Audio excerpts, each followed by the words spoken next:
since the people who are viewing us out there live on YouTube, Facebook, and later on DSTV will make an impression about the decorum of Parliament or the effectiveness of Parliament later on, depending on what they see in our proceedings. We also request that at all times, members who are not taking the floor to make an intervention should kindly mute the microphones to ensure that we do not have any background noise where it is unintended. Honorable members, with these few logistics, I would like to refer you now to your icons below. We have a chat box. If honorable members would like to communicate something to all the other members, kindly type your input there, unless you'd like to broadcast your input. I'll also refer below, we have the interpretation icon. Kindly choose the language of your choice. It may be English, French, or Portuguese, so that you assist us in using the services that have been availed for translation and interpretation and give us feedback later. Should honorable members wish to share any reaction, it could be clapping of hands. There's an icon there for reactions. If you want to show a thumbs up, if you are, you'd like to indicate some emotion around laughter or something that you love or that you want to celebrate, kindly do so. You would also like to raise your hand. That icon has a raise hand icon. Once you have raised your hand and you have concluded your intervention, we plead that you press the same raise hand again to lower your hand. And that would assist us in our proceedings. At this point, honorable members, I would like to hand over to the chairperson of the committee, Honorable Ndebele, Bethan Ndebele from Malawi, to take over the proceedings. Before that, I would kindly check if we have the necessary numbers online for the honorable member to proceed with the meeting. Honorable Ndebele, we have Honorable Josephina Diakite from Angola. We have Honorable Mposi Nkasa from Lesotho. We have Honorable Loverenina Celestine from Madagascar. From Malawi, we have yourself, Honorable Bethan Ndebele. We have from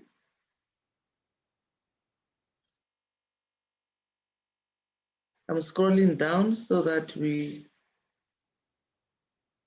I saw Zimbabwe earlier on. We have Honorable Audrey Vidot from Seychelles. We have Honorable Paulina Mpariwa from Zimbabwe. Those are the members that I see. I'm also aware that Seychelles and Lesotho will be joining us in a few minutes. With that, Honorable Ndebele, we do have a quorum, unless we have members of parliament who are observers, also online from other committees at national level.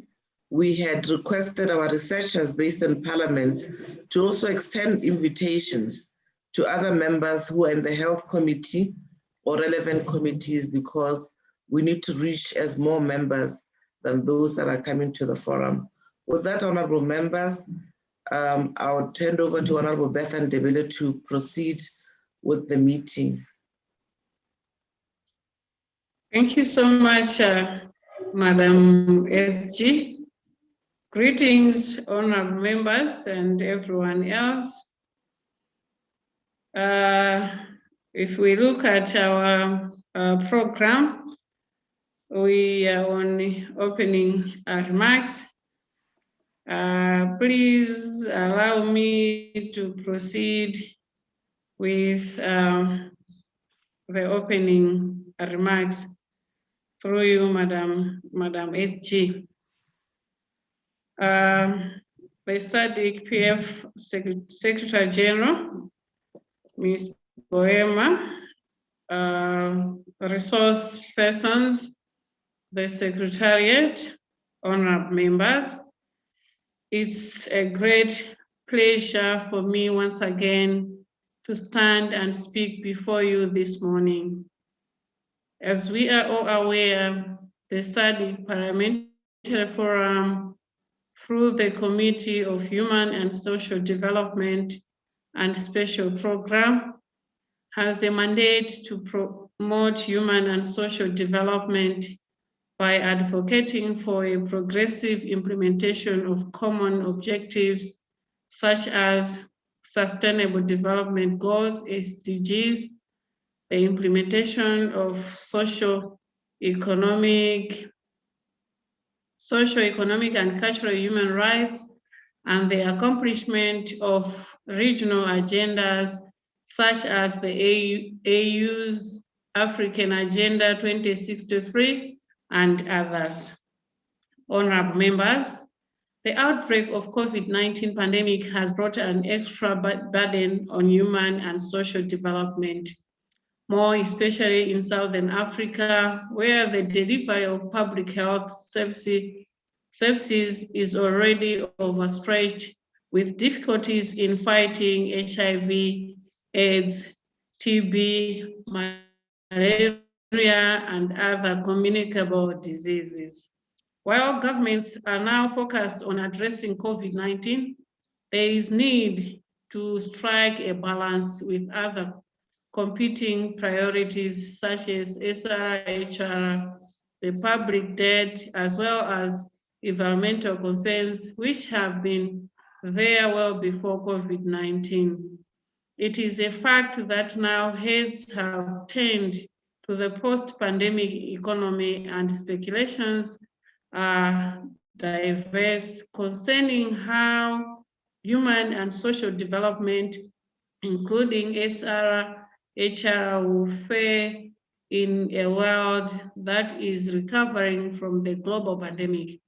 At the same time, human and social development will depend heavily on the global race for COVID-19 vaccines, which are so far sparingly available to developing nations. Honorable members, in November 2020, the committee approved adaptive measures which were mapped on the project outcomes of the SRHR project 2019 to 2023, in view of ensuring that SRHR is not left behind whilst confinement restrictions were in place in SADC member states. Amongst others, the adaptive measures promoted the delivery of comprehensive sexuality education by online schooling, ensured that gender-based violence was not overlooked during the pandemic, and above all, promoted access to essential medicines despite disruptions in the freight and cargo schedules from Europe and Asia. Honorable members, the forum through our committee will continue to promote SRHR and more generally the culture of human rights that is quite essential to foster human and social development, notwithstanding the devastating effects of COVID-19.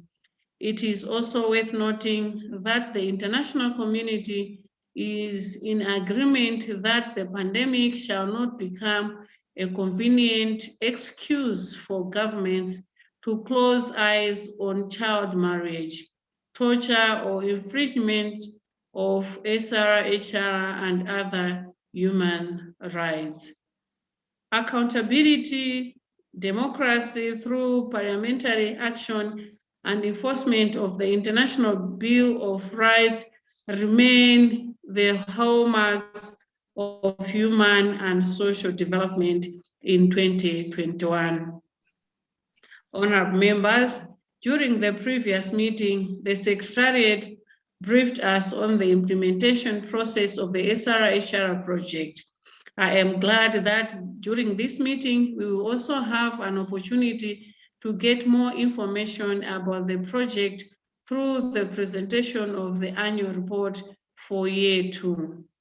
Honorable members, you may wish to note that the year under review has been very challenging due to COVID-19. National parliaments have nonetheless found the strength to advance SR with respect to all the project outcomes and in accordance to the guidance given by the HSDSP committee. In addition, parliamentary leadership around SRHR has acted as a leverage to ensure that government is held to account in the House and in parliamentary committees during the year 2 of the project.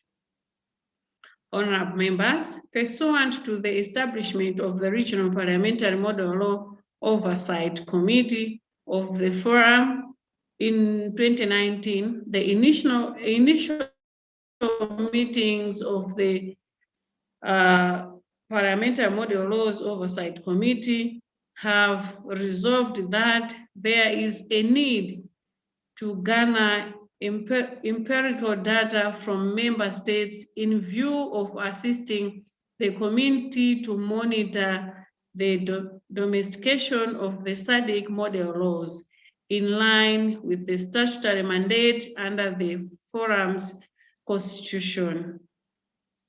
In this respect, there was a need to deconstruct the Sadiq model law on child marriage and develop a monitoring tool that could be used to assist the forum in capturing the requisite information to collaboration with member parliaments, and accordingly a scorecard for the Sadiq model law on child marriage has been developed to monitor the compliance level of SADC member states in view of assisting SADC MPs to identify the bottlenecks in the domestication and finding the appropriate means of redress by peer learning and experience sharing. The scorecard provides a list of straightforward questions obtained by deconstructing the Sadiq model law in relation to which member parliaments will report upon in collaboration with the relevant portfolio ministries. Honorable members, as HSDSP committee, we are mandated to approve the scorecard and eventually it will be submitted to the Regional Parliamentary Model Law Oversight Committee for consideration and eventual transmission to member parliaments via the Secretariat. Honorable members, at this juncture, allow me to declare the meeting opened. Thank you, honorable members, for paying attention. If we look at our program, we are now to adopt the draft agenda.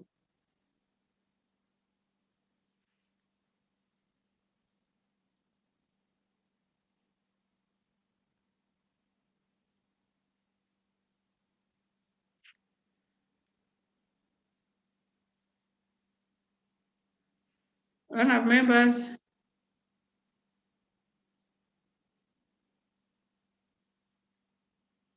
our draft agenda, we have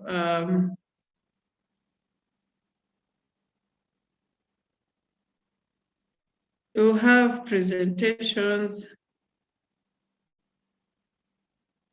Oh no, we'll have to go for to adapt minutes of the previous meeting. Dennis, Secretariat. Honorable Chair, was the agenda adopted? No. Could we request honorable members who are present to kindly move for the adoption of the agenda? We need one country to move for adoption and another country to second. Thank you, Madam SG. Honorable members, any proposal to adopt the agenda? We all have the agenda. May I also, sorry, yes. Honorable Chair, okay. There's a note from the Vice President's office. The interpretation for French appears to be having difficulty. ICT, could you kindly attend to that?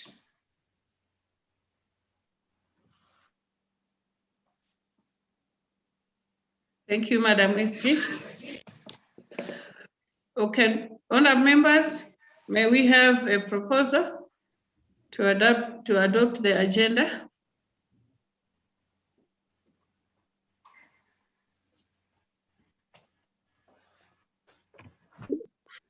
Hello, Madam Chair. I move for the adoption of the agenda. Thank you so much, Honorable Paulina from Zimbabwe, for the proposal. Any seconder? Second. I will second the motion, the agenda. Thank you so much, Honorable Audrey from Seychelles, for seconding the agenda. Therefore, the agenda has been adopted. Thank you so much, honorable members.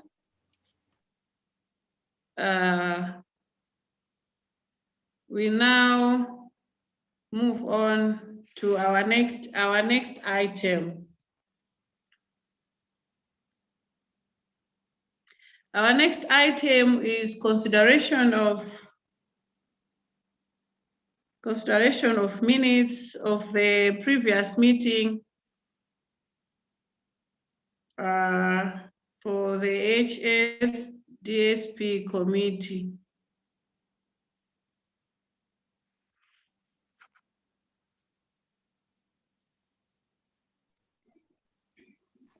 Ms. Paulina, kindly flag the minutes, please. Share the minutes.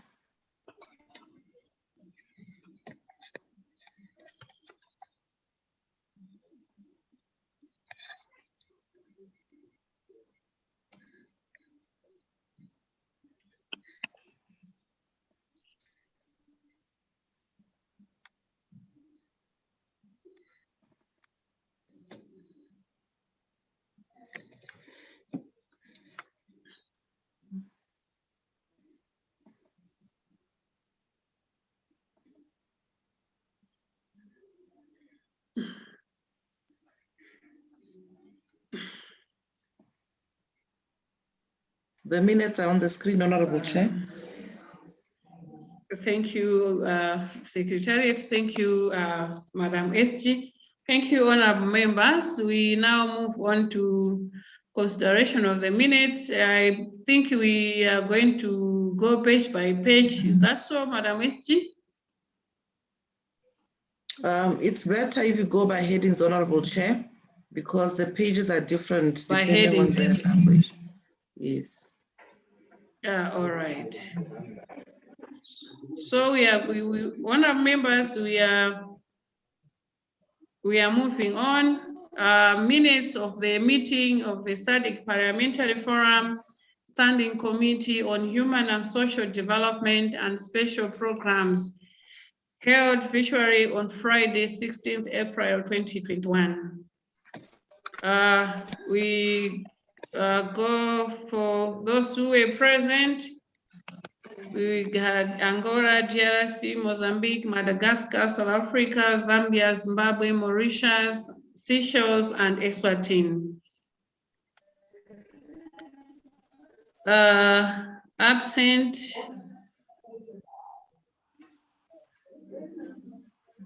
Can we maybe scroll up?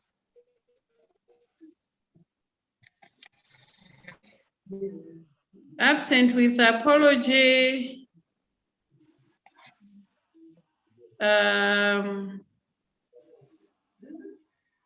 We had Namibia, Tanzania, Botswana, and Lesotho. Secretary, we had Mr. Dennis Gondwe. In attendance, we had our SG, Eswatini, Sadiq Secretariat, and also Sadiq. Okay, let's move on to agenda.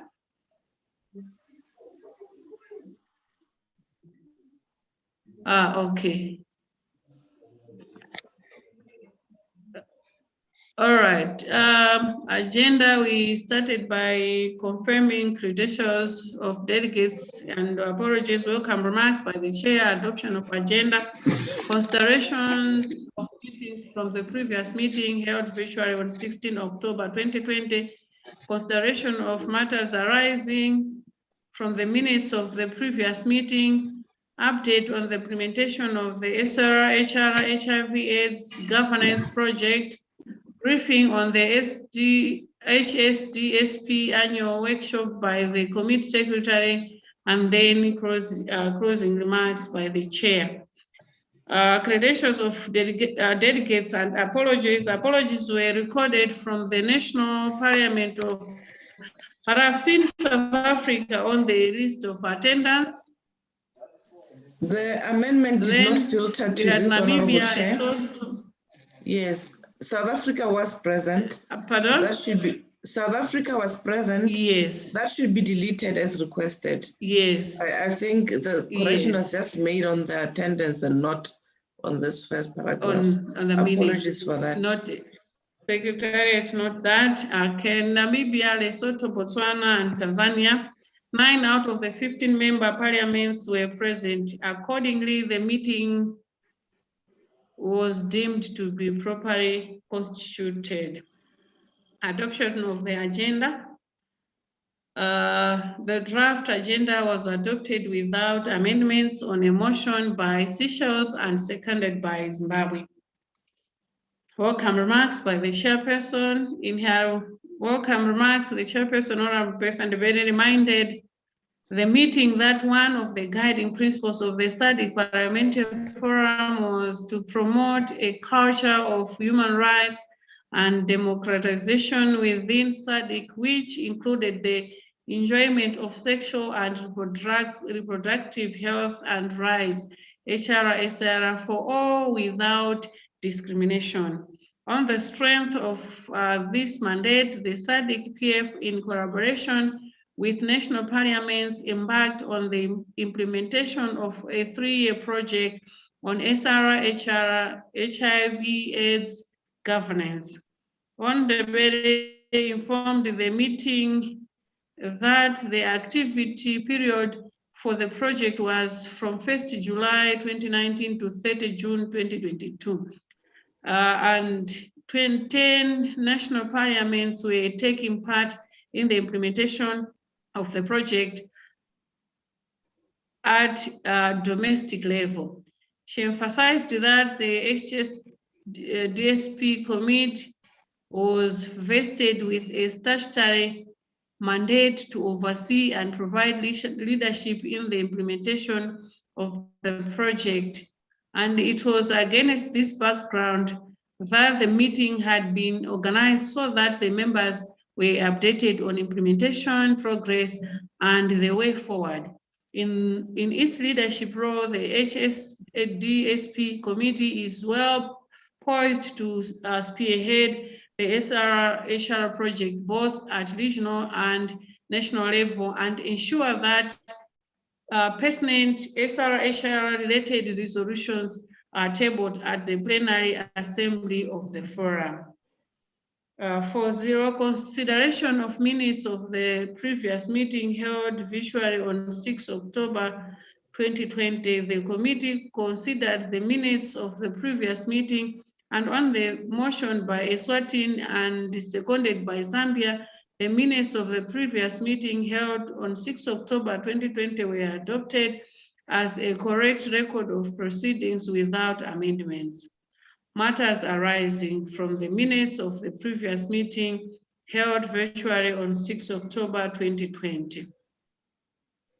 There were no matters arising from the minutes of the previous meeting, as previous meetings were already actioned by the Secretariat in collaboration with member parliaments. Update on the implementation of the SRHR HIV-AIDS and Governance Project by the project accountant and the committee secretary. The committee secretary, Mr. Dennis Gondwe, presented a brief overview of SRHR project. He explained that the vision of the project was universal access to integrated SRHR and HIV-AIDS services and related rights, including bringing forward social change, improved health, and respect for human rights that are enjoyed by all in the Sadiq region. And consequently, the goal of the project was to work towards the achievement of this universal access to integrated SRHR and HIV-AIDS services and related rights through parliamentary action via the legislative oversight, budgetary, and representative roles of MPs. In terms of implementation, he explained that processes were unique and contextualized to each national parliament, and that activities to be implemented were circulated by a memorandum issued by the Secretariat at the beginning of the project. Mitigation measures were also put in place in view of striving to attain the set targets amidst the challenges experienced due to COVID-19. Members of the HS and HSDSP will recall that an adaptive strategy was mapped on the project outcomes of the SRHR project in view of ensuring that remedial measures are taken to achieve the project objectives. The adopted strategy was approved by members of the HSDSP at the last meeting on the 16th of October 2020 and was therefore transmitted to all SADC national parliaments through SRHR researchers. Moreover, SRHR researchers based in national parliaments met with UNESCO's representatives for deliberation on UNESCO SADC PF support, which aimed at promoting awareness and acceptance of the SADC region, CSE in the SADC region, as well as securing the ESA commitment beyond 2020. In February 2021, national parliaments managed to review their work plans and implemented most of their scheduled project activities by the end of March 2021. Afterwards, national parliaments are to compile their country-level annual reports, which will be sent for monitoring and evaluation. The project accountant, Mr. Raj, explained to the committee that the SRHR project was being funded by CEDA to the tune of $3 million for a period of 3 years, and that due to the outbreak of COVID-19, the project encountered some challenges in the second year of implementation, such as difficulties to hold physical meetings both at regional and national level as a result of lockdowns and in-country confinements restrictions.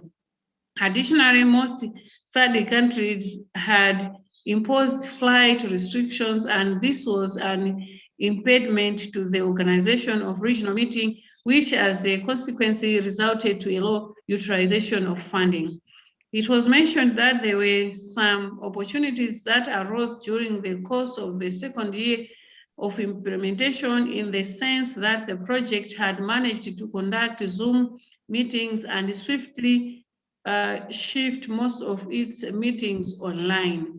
Accordingly, the ICT framework under the project was strengthened by procuring laptops and cell phones for SRHR researchers and by providing data allowance to researchers and key project staff. This complemented an initiative of the forum to provide data allowance to recruited seconded staff to service the standing committee of the forum. The project accountant also explained that for year 3, the project has budget of $1.3 million and the following activities will be implemented. 1, need to continue holding national working groups meeting at national parliament level. 2, to continue holding capacity development for MPs and other stakeholders such as SCOs. 3, to facilitate the formulation of the Sadiq model law on public financial management. 4, to hold public hearings and sensitization campaigns where appropriate. 5, to continue facilitating e-communication and the development of e-briefs. And 6, to facilitate the recruitment of legal experts at national parliament level to assist on bill analysis and processing. The project accountant further mentioned that the expectation was that 2021 would be a better year for the project because there was high likelihood of conducting fiscal meetings both at national level and regional level. The committee required from the Secretariat, some countries like Madagascar were not part of the project, and it was explained that in the initial design of the project, all countries in the region were included, but for reasons behind the control of the Secretariat, not all countries responded in relation to set by the HSDSP for 31st December 2019.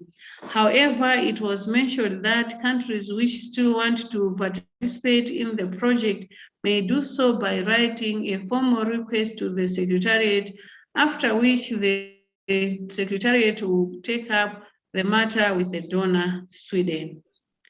Briefing on the HSDSP annual work plan by the committee secretary. The committee secretary, Mr. Digonwe, explained to the committee that the mandate of the Human Social Development and Special Programs and its standing committee is derived from the strategic plan 2029 to 2023. The forum's constitution, rules of procedure, plenary assembly resolutions, as well as previous committee resolutions, and that the main goal of the program is to deal with human and social development issues pertaining to health and combating illicit drugs, drug trafficking, HIV/AIDS, and education, among others. In addition, professional training, employment and labor, culture and sports, science and technology, and humanitarian issues also constitute bedrock themes for the HSDSP committee.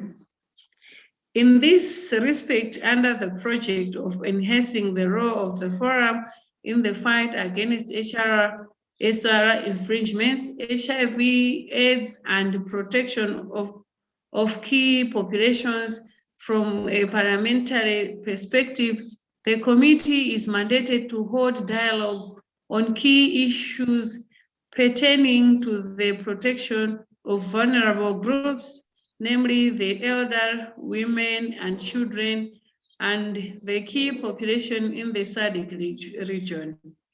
In addition, a dialogue meeting will be held on emerging issues pertaining to human trafficking in the light of COVID-19 pandemic.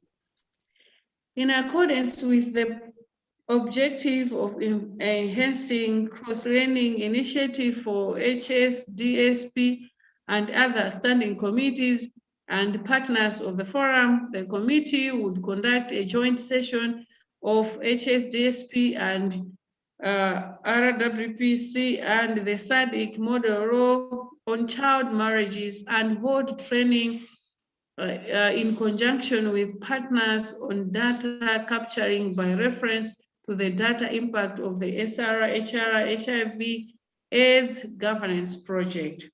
Additionally, the committee will hold biannual meetings to discuss the progress in the implementation of the SRHR HIV-AIDS Governance Project and also conduct follow-up meetings to check on the implementation of regional commitments and resolutions, e.g. CSE, the domestication of the Sadiq model law on child marriages and public financial management. The committee urged the committee secretariat to properly realign the activities with time frame for proper follow-up in the implementation process. On concluding remarks, in her concluding remarks, Rose, on behalf of the chairperson, thanked the secretariat for arranging successful meeting. She also reiterated the committee's appreciation to Mr. Raj, the SRHR project accountant, for the elaborate explanation to the committee on the current status of the project's finances. She mentioned that the information they had been given on the project would allow the committee members to make evidence-based interventions during deliberations in their national parliament and at the forum. Any other business? There being no further business to transact, the meeting adjourned at 1 p.m. Thank you. Thank you so much, honorable members and secretariat, for those meeting. Those are the minutes for the meeting which was held in April. Any comments, any amendments, corrections? Yes, Madagascar. I have seen a hand from Madagascar.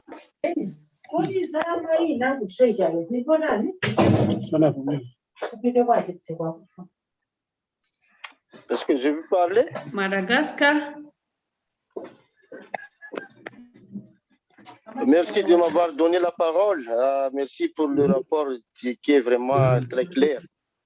Mais j'aimerais faire une petite remarque que le vendredi 16 avril, j'étais là pour notre réunion et notre honorable Michel Moral, il est déjà parti au ciel à cette date. Donc, j'aimerais que vous allez changer le nom de leurs deux fiches de présence. Merci. Would the ICT kindly mute mics that are not on the floor, please, except that of the chairperson? You may proceed, honorable member. The ICT will take charge.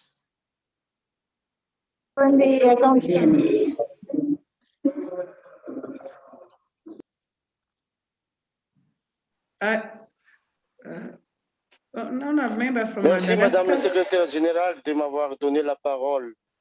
Je crois que étaient assidus à notre réunion.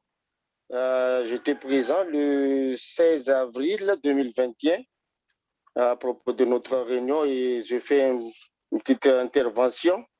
Et là, je vois que notre honorable Lucien Rakoutou-Malal, il est déjà parti au ciel. Il est déjà décédé. Donc, c'est moi, docteur Fiarouvana Louvaniri Célestin, qui était présent lors de cette réunion. J'aimerais que vous allez changer cette petite erreur. Merci pour le rapport du procès verbal. Merci.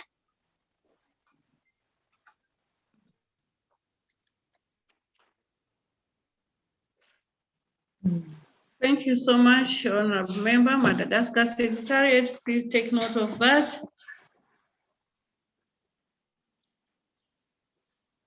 We will, Chair. Before the end of the meeting, you'll be receiving minutes with corrections for your signature. Thank you. I see a hand from Honorable Louisa.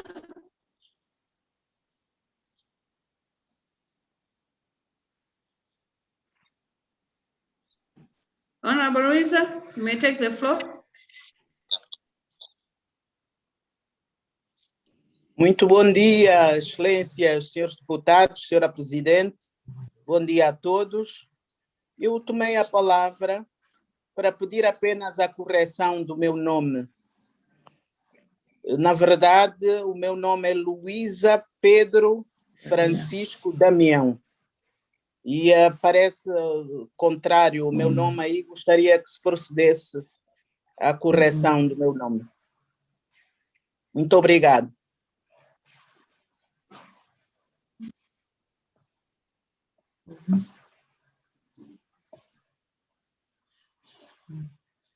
Noted, Chair. Thank you so much, Honorable Louisa, and thank you so much, Madam SG. Is there another hand? Honorable members, anything else?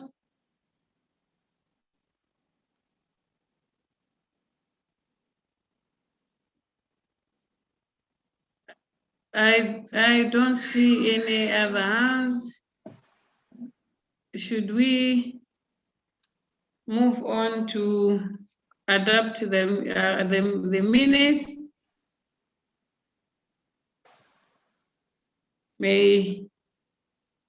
If we agree that there are no any other corrections apart from the ones that have been raised by the honorable member from Madagascar and Honorable Louisa, may we have a proposal?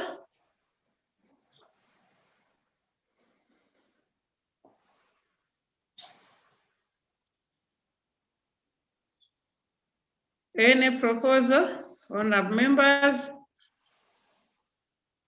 Yes, Honorable Madagascar.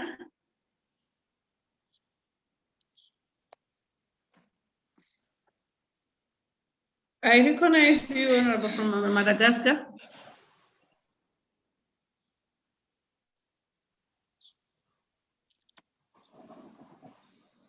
Unmute, may you please unmute? OK. Thank you. OK, vous m'entendez? Yes. Vous m'entendez maintenant? Ah oui. Donc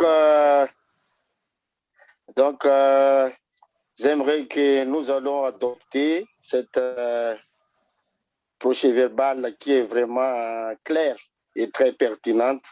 Donc, je propose d'adopter cet rapport. Merci. Thank you so much, Honorable. Any seconder?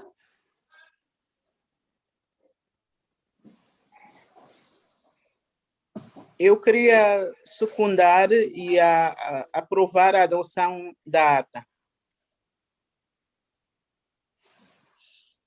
Thank you so much, Honorable.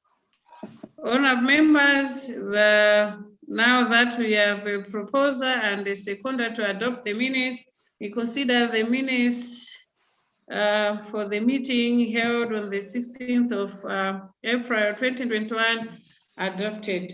Thank you so much.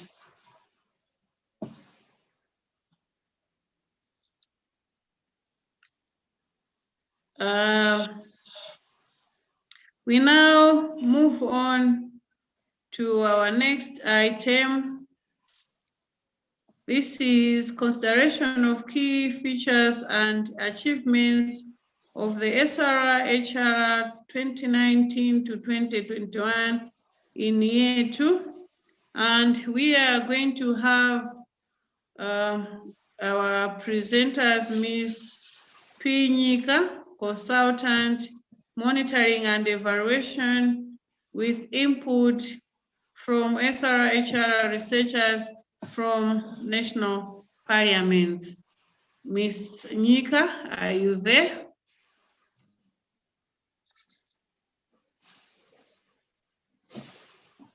You may take the floor. I can see you. A very good morning to all of you, honorable members. Thank you very much for giving me this opportunity to share with you our annual report. It's just a snapshot of salient features. So if you can allow me to just share the screen, then we can take it from there. Yes.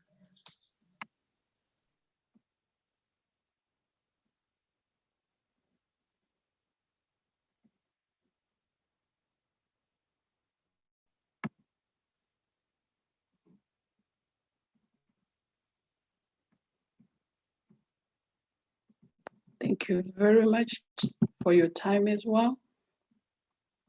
Without taking much of your time, I'll get straight to our annual report. This is for the period 2020 to 2021, as in the 1st of April, 2020 up to the 31st of March, 2021. So you just bear with me. Some of the activities would have paused their stages because we have got April and May, which has already been in implementation. But for now, we are just going to do up to the 31st of March. Pamela, kindly increase yes. your screen by going to the... Okay. Let me try. Is that much better? Or it's worse? Hi, Pamela. Yes, Ronald. Go to slideshow. Okay. Just a second. You see where you increase the zoom at the bottom of your screen? Yes. Bottom right of your screen. Mm-hmm. There's an icon that it's like a little screen. Just click on that. Yes.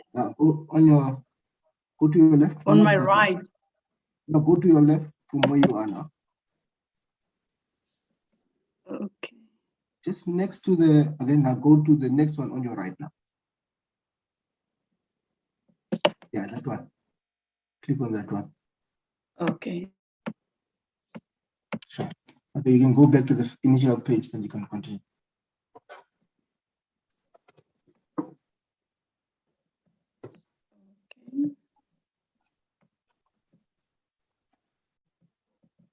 Am I there now? You are good now. You use your arrows to move around. All right. So I'll just start with, that's basically our, I'll just start with the background, the introduction. I think you are quite aware, as has been said by our honorable as well, that there were guidelines which were issued last year in 2020, which were given also to national parliaments in pursuit of progressive implementation of the project activities.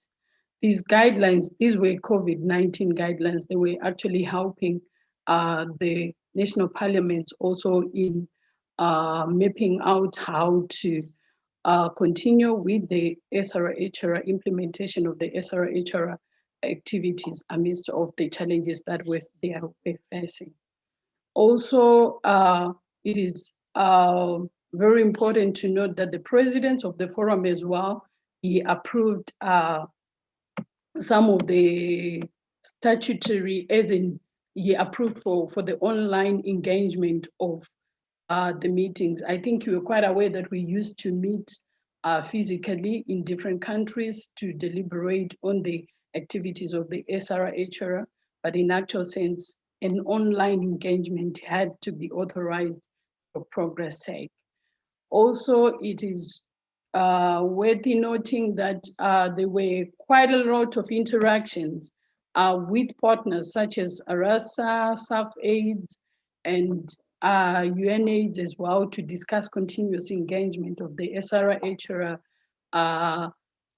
engagements amidst of the COVID challenges. By end of year 2, I can put it that way, model laws on public financial management and GBV, they were already in their development stages with a hope that they are expected to be ready actually by the 50th plenary assembly. Also, I want to echo to the fact that a lot of diligence and resilience was exhibited by various national parliaments. And it is important for us to note that most of the parliaments, they've got their unique challenges, but you could actually tell from the reports that they were doing their very best in mitigating and pushing to implement the activities according to the work plans that they had given. Also, I don't want to undermine the support and the robust leadership or researchers from the SG's office, and it was quite continuous, and it actually enhanced perpetuity in program implementation within various space of the national parliament at regional level as well.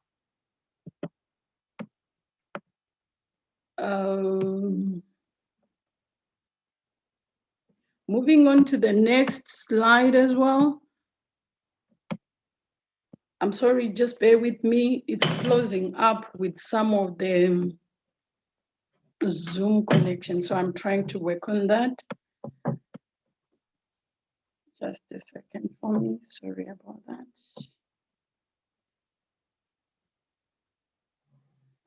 The methodology that we have applied, you will appreciate that for us to come up with this annual report, we take into cognizance of all the reports for our 11 countries, the countries that were on board by the end of the 31st of March 2021, they were about 11, implying those are the 11 countries that implemented the project.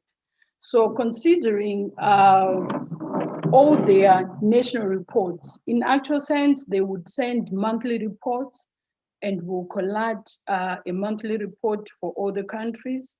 And we had quarterly reports as well, and would give them feedback, probably like in a quarter, just a feedback of how they would be performing.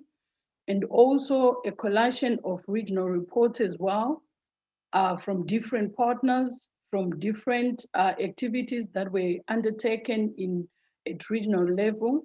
All those reports are the ones that I collated to bring the annual report. Also, it is important to note that we had interactions as well, interactions with researchers to find out where they are lacking or where they need support, and the Secretary General's office as well. It would interact with the researchers and see where they need support, and they were given the support. So all those reports and all those interactions, they make up the annual report. And it is worth noting as well that this is an independent analysis of the report.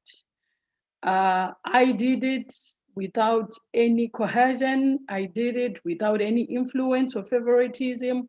It was done out of integrity of data quality dimension as well. It was done to bring a true reflection of the actual happenings throughout our year 2 implementation, year 2 phase 2 implementation period. So just to give a nutshell of how we do it, we collect all those reports and we have a final annual report that we do. And in that final annual report, each country submits, and in analysis of outcomes from outcome 1 up to outcome 7, which I believe all of us in this platform are aware are our outcomes in the results framework. We analyze those outcomes and I bring out the performance per outcome. You'll see it as we progress in the presentation. So this was a collation of data from those reports, and then we'll come up with thematic codings, and we give the frequency of performance per outcome per country. You'll see it as we progress as well.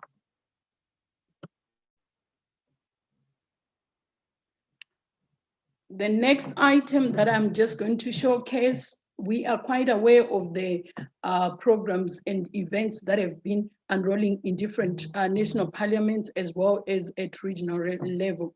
I'm just going to give you a snapshot of some of the activities. This shows that, and I think it has to be made clear at this point in time that usually in a normal period, we normally have these meetings physically. But because of COVID challenges, we ended up engaging virtually. If you remember, I took note of the fact that the presidents approved of the activities to be conducted virtually. So this is actually what happened. So all these events that you are seeing in this chart, yeah, they were done virtually. None of them was done physically.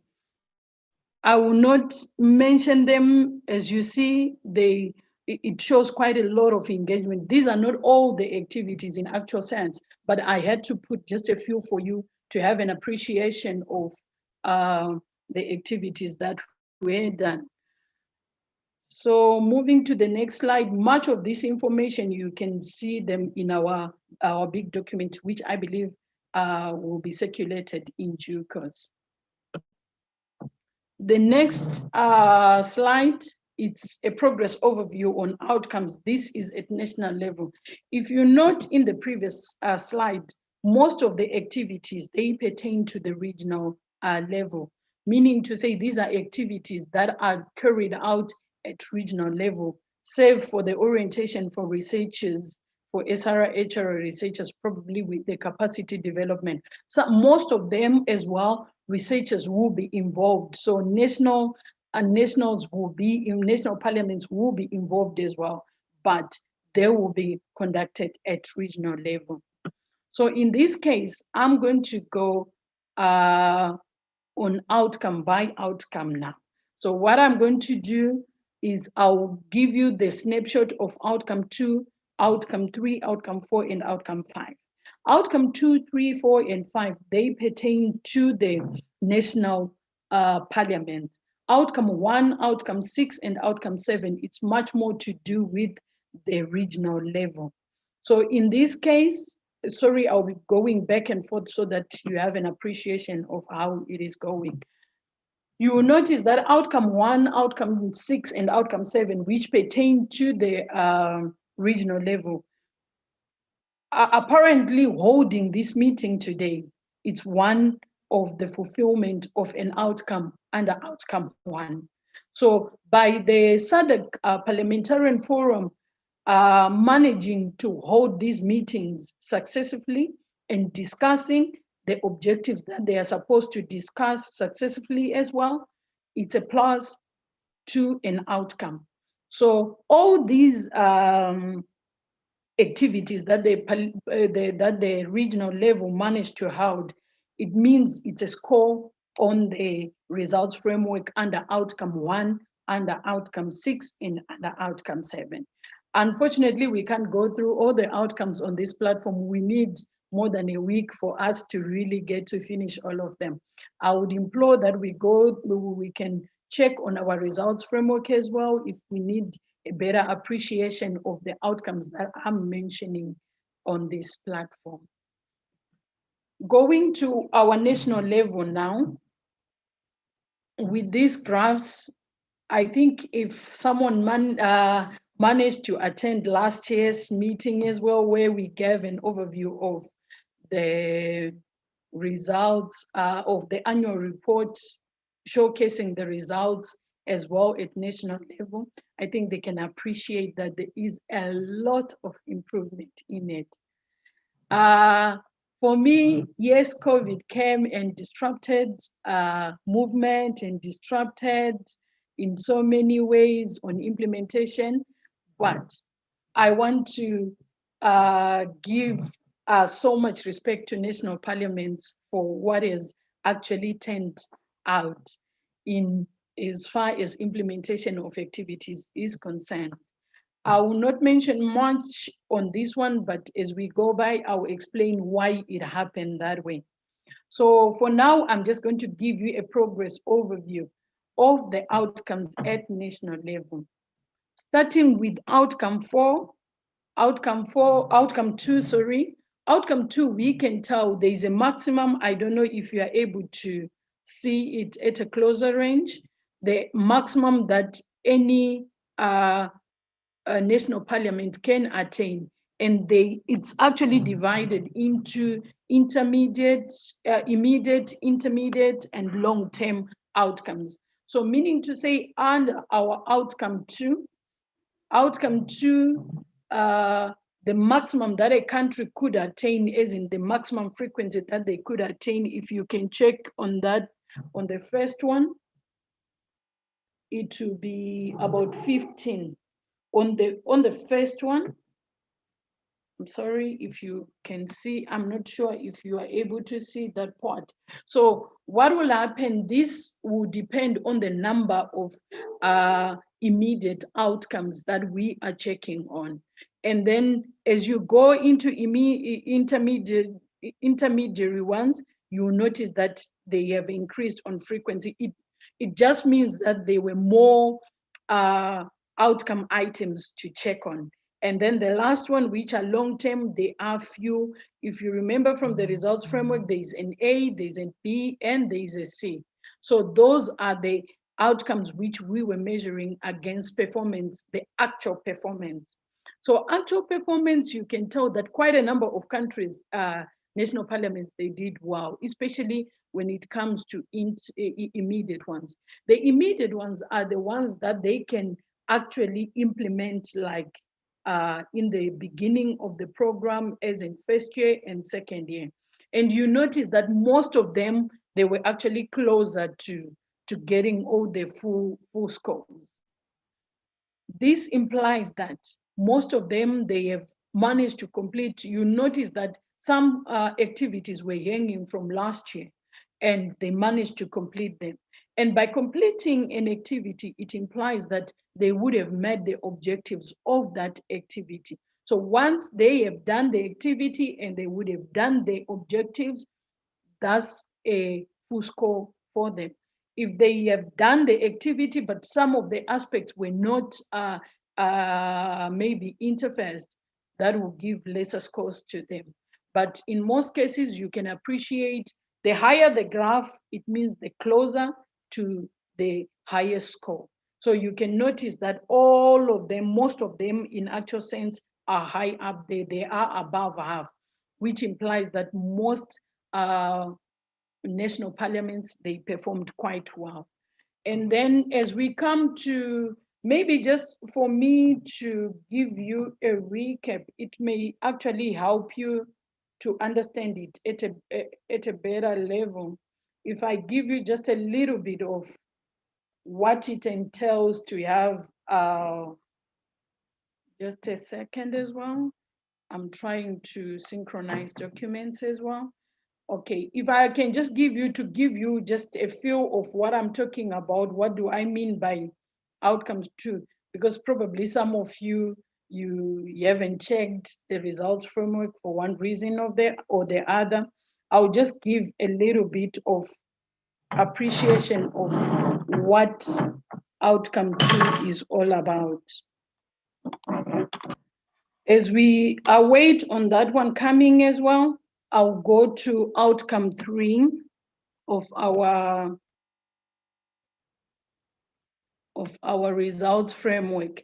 These are all in the results framework. So you find when you are checking against performance as well, you'll be checking on their performance according to the progress marker in the results framework. I'll just give you a bit of an overview of what outcome two and outcome three entail, so that at least you have got a feel of what it has to be. Okay, if we are to start with, I can't go through all of it because it will take quite long, but I just want to put everyone in the picture so that you have an appreciation of what we are dealing with. Okay, if I'm to start with just the outcome two. Outcome two, it will be showing to us on how parliaments enact, target SRHR and HIV-AIDS related legislation. So in this case, there was a legislative calendar which they were supposed to review. I'm just giving you one. There are so many of them in such a way that we can't do them on this forum. So in engaging the objectives of reviewing the legislative calendar, if a national parliament manages to do that, that's a positive score to the outcome two. So that's how we end up deriving the points, the frequencies that a country has to have.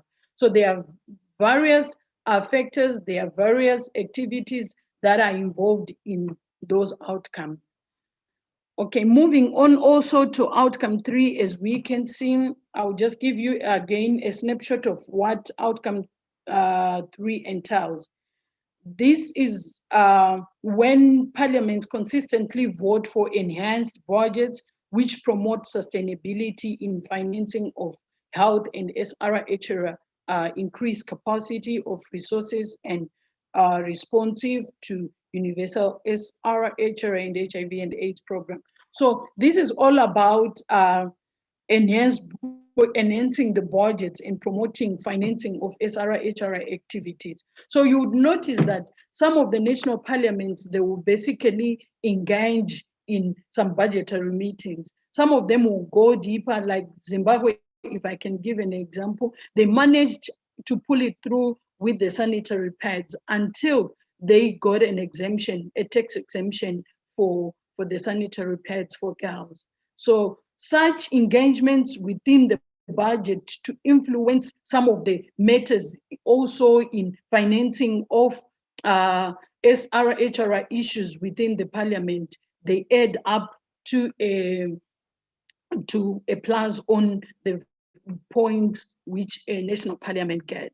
Some parliaments never had that opportunity. Probably it was because of COVID restrictions. Some parliaments never got an opportunity to get to engage on those discussions. So we don't compare countries when we are doing our analysis, because countries have got their unique circumstances. So we don't get to compare countries. We just appreciate what they are, their strength, what they have managed to do, and see how we can improve in the future for what they couldn't do. We notice as well in outcome four, quite a number of countries as well, they managed to come well also on immediate and intermediate outcomes. So with outcome four, if I can just give a snapshot so that we have an appreciation, parliaments, they exercise increased oversight and accountability over state institutions and execute action on SRHR, leading to transparency, accountability, and greater legitimacy, including on mainstream of SRHR, implementation of CSE, and holding and being held accountable of international SRHR gender-related issues. So you find that this is basically about oversight. Oversight, they have to go on the ground as well. Our MPs have to go on the ground after being capacitated, after engaging with e-briefs, after engaging with SRHR researchers on SRHR issues. They have the stamina to go out as well and do the oversight visits. But unfortunately, because of so many restrictions within countries, you would notice that most of the countries, they couldn't do much. But fortunately, we thank the intervention of the regional office as well and our donor in provision of e-communication facilities. SRHR, these are points where they got even data for them to be able to interface with the MPs. And how did this help the MPs as well? The MPs were equipped as well to be able to do, some of them could do radio talk shows because they couldn't go there physically. Save for Malawi, save for Mozambique, save for a few from Zimbabwe as well, save for Botswana, they managed to go. Because you would notice that at times it would open up, at times it would close. So those who were swift enough to engage as soon as it opens up, they would go and do oversight visits. Some of them, though they couldn't do those oversight visits, they managed to do shows, and even the likes of Zambia as well, they ended up creating a WhatsApp group within their MPs and their national working group as well, so that the MPs could reach forth to their constituency from an informed point of view. And you would find that some of the MPs would engage as well their communities through some of the CSO who were down there, because you would find that probably some closures will be you can't travel from one region to another, meaning it will limit those MPs for them to travel at times to their constituency and do any further engagements with the community. But they will use some CSOs who were originally, who are originally in those constituencies by communicating with them through e-platforms as well. But this was only in exception of some countries who were better on technology as well. You would find that some countries will be a little bit backward and their MPs couldn't engage with any of the talk shows. Coming to outcome 5 as well. Outcome 5, we can see, and I think you have an appreciation that all the long-term outcomes or activities, they don't show much of the progress. Those are the third lines. Like on outcome 4, you can see the ones with green bars. Only a few countries will be able to achieve those ones because those are long-term. Normally long-terms, you realize that in our last year of activity implementation, that's when they start to mature and they come up. So we can't rate it as they have failed to implement on outcome 4 under C3, but it's only a fact that some of them, they take long to mature and to be realized. Now we come to outcome 5 as well. I'll just give out a synopsis of what outcome 5 entails as well. This is when parliamentarians demonstrate inclusivity and an increased willingness to champion and represent the SRHR concerns of communities, constituencies, and vulnerable or marginalized groups. They demonstrated through debates as well. This also comes back to the fact that some parliaments, they were not meeting because of COVID challenges. But to those who managed to meet, you find that those are the ones with better scores as well. And then we will move to our next slide. That one is Hansard activities analysis. I also managed to analyze the Hansards which the national parliaments are submitted. you will find that through engagement as well, it depends as well with the capacity that a national parliament had. Some had opportunities to do these debates and discussions. You find that there were outliers like Zimbabwe and Botswana. They had quite a lot of engagements, yet you find that Seychelles never had any reported activities, Hansard activities that they had. So this also depends on country per country, but most of the issues were raised according to the thematic issues as well. You will find that there were quite a lot of engagements within the various thematic issues. So, which is actually a plus to our SRHR engagement. You can tell that as long as debates and discussions are being undertaken and all the thematic issues are taken into consideration, it implies that people, the MPs, our researchers also are managing to impart quite a lot on SRHR issues, either through their research or through the e-briefs, which they also share with our member of parliament. We also go to media coverage as well and visibility. On this aspect, this is basically when things go out, especially considering that this was, we are in the COVID era, most people can't interact, and the only advantage or the only medium that most people get exposed to is through media, through papers, and some papers were limited actually in being published because of COVID. They felt as well exchanging papers can increase our spread.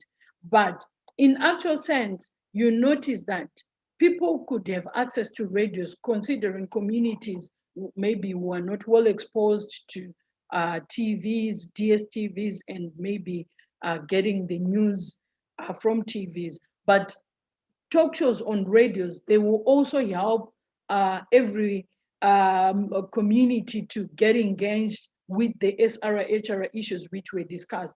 And also it gave visibility to the SRHR program because some of the articles will be published. Activities like from Eswatini, you would see that engagements which they would also always do, it will come out on paper as well. They had good relations with media houses so that they had coverage of their activities. When coverage of activities is brought to the public, it also gives leverage for the SRHR issues to be conscientized in people, in communities as well.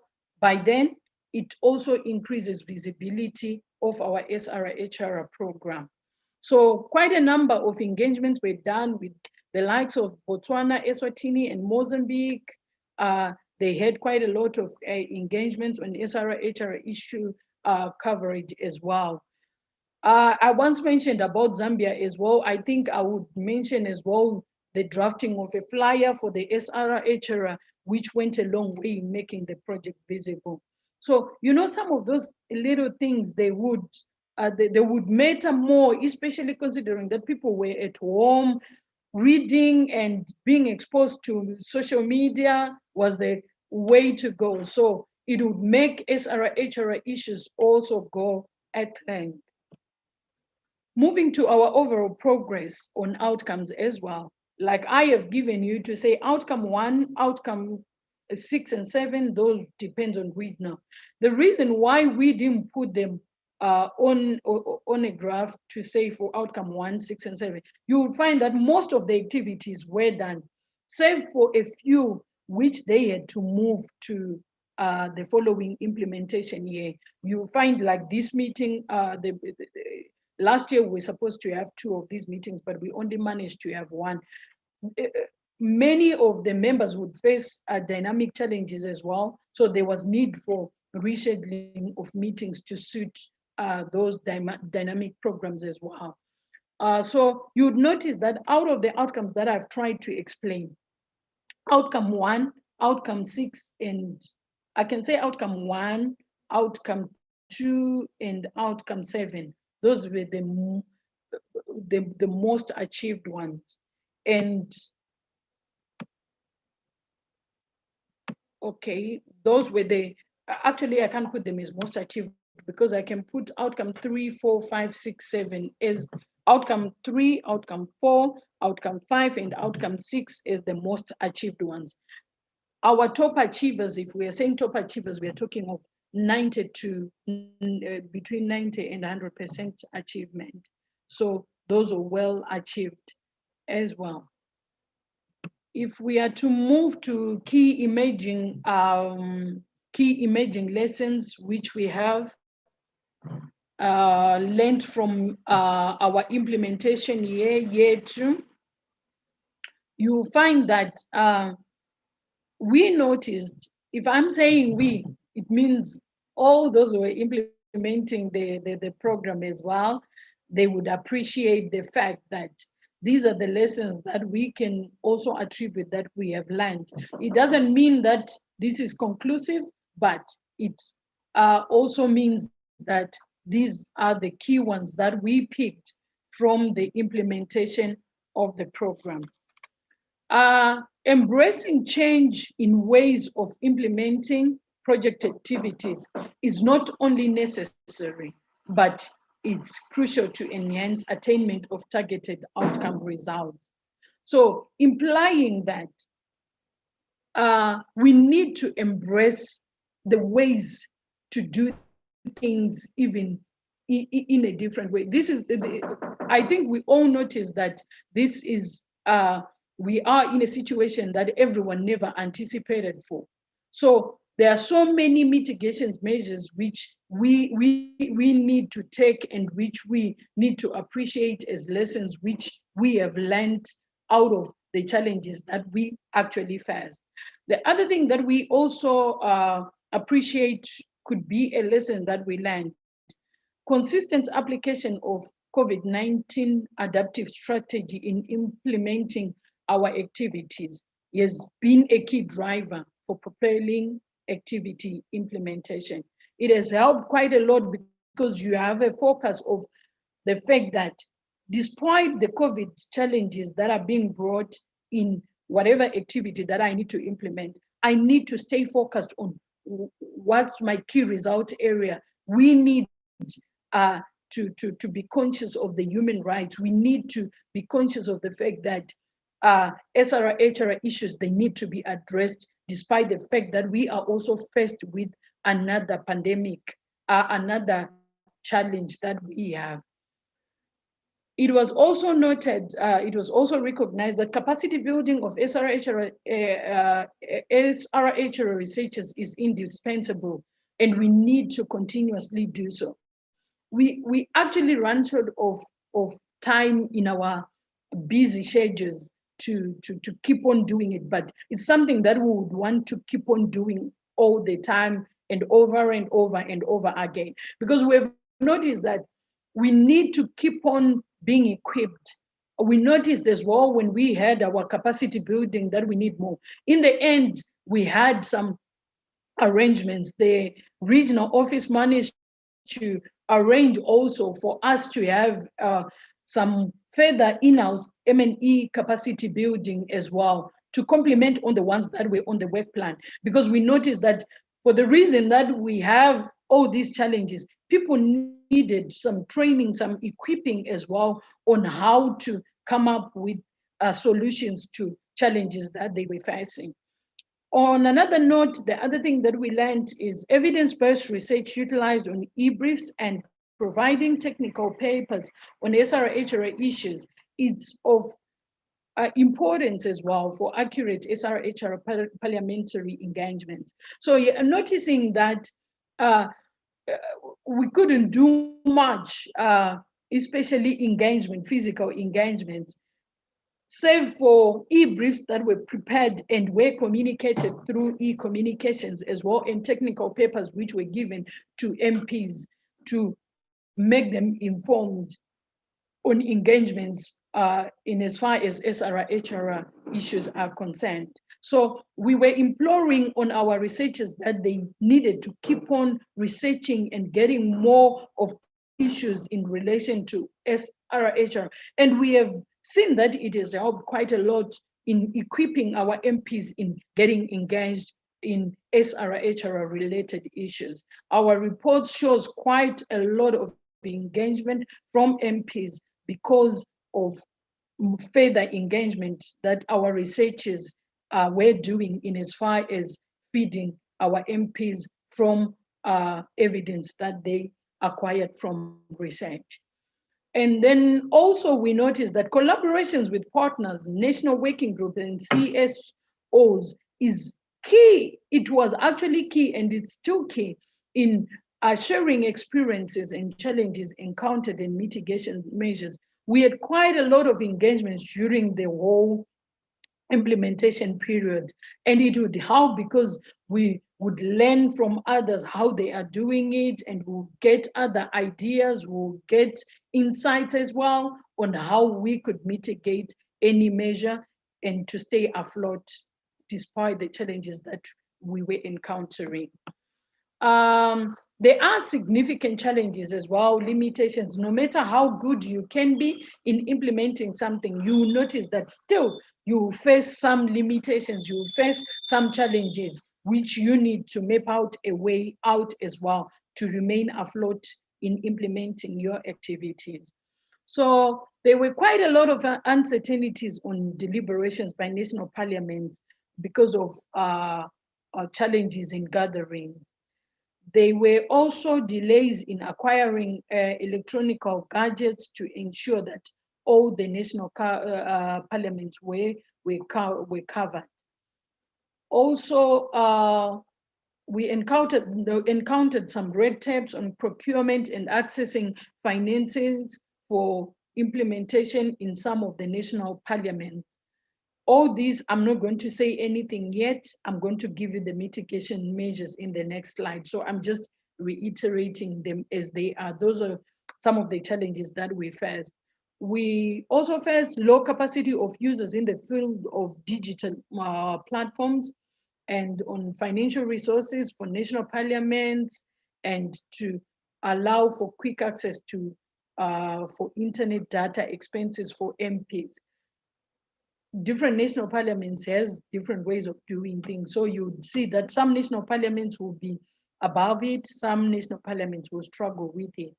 And there were delays also in the approval of reports by some of the clerks of parliaments for researchers, which meant that they were failing to meet their submission deadlines.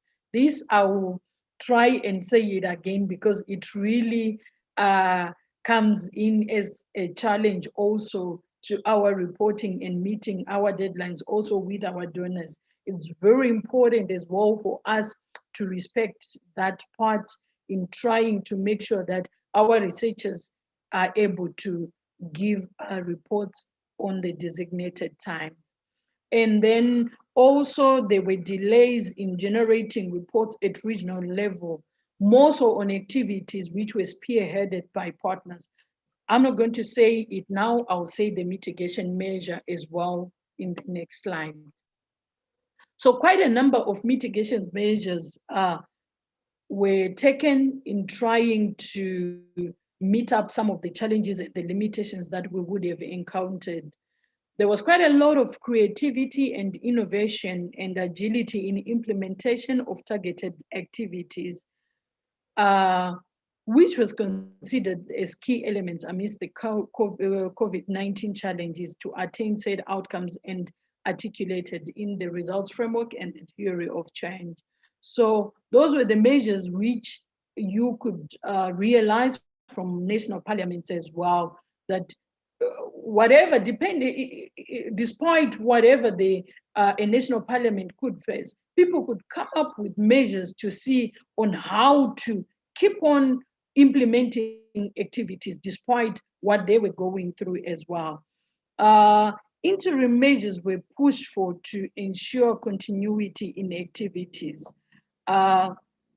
This, we did it in a way trying to say not to leave our researchers idle because they didn't have anything to do in this one. Because in the beginning, it was coming in as a confusion. Okay, we are used to be going out to implement this, to meet and to implement our activities through meeting with our national working groups, with our CSOs. But all of a sudden, we are limited to do that.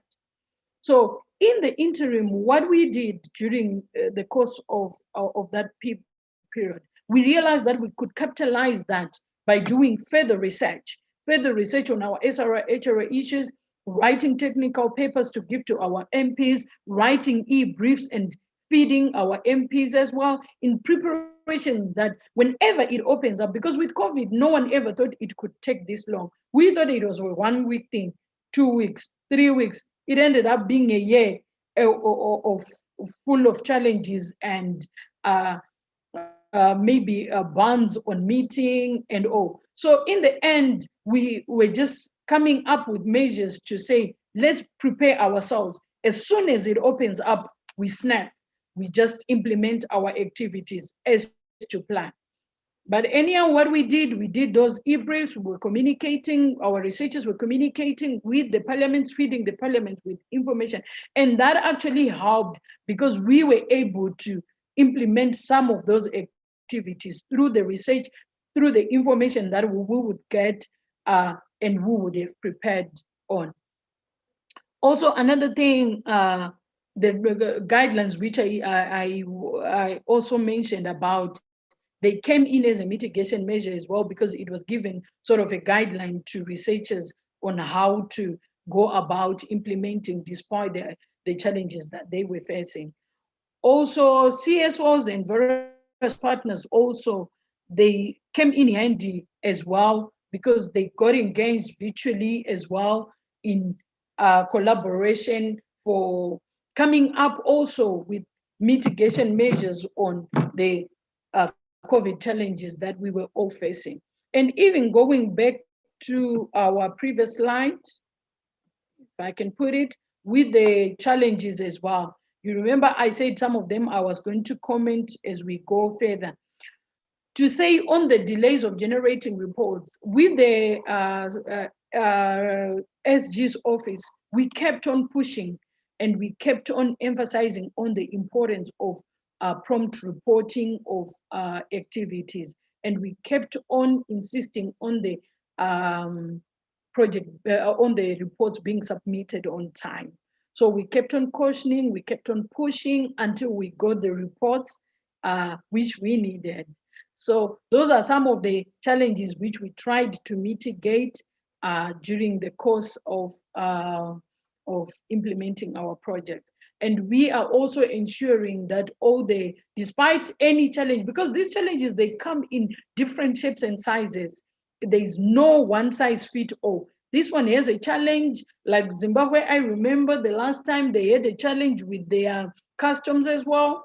We would have sent the laptops and everything, but they have their challenge with the customs. And so they couldn't receive their laptop and their phones on time. You'd see that DRC has its own unique challenges as well. So it's quite dynamic that we need to come up with different strategies to ensure that everyone is covered and progress is ensured in as far as implementation of project is concerned. Moving on to project sustainability. On project sustainability, I'll give it to say, we want to see the possibility of continuity in implementation of our SRHR program as well. So there are factors which determine, as I'm saying, they are not all of them, but these are some of them which we deemed key to ensure project sustainability. So continuous buy-in and political support demonstrated in sessions of a committee of clerks and MPs to champion SRHR issues came in also as a key factor that could ensure project sustainability. Also collaborations with various partners on some of the thematic issues. Also, you would notice that it will go a long way because some of them will collaborate in actually doing, like handling some of the thematic issues like the CSE engagement that we recently had with one of our partners as well. You will notice that all that ensures sustainability, because you are getting buy-in from other organizations who are also giving you insights on different ways of viewing and tackling SRHR issues. Also, enthusiasm and positive intention demonstrated by our various parliaments in executing activities in possible creative ways.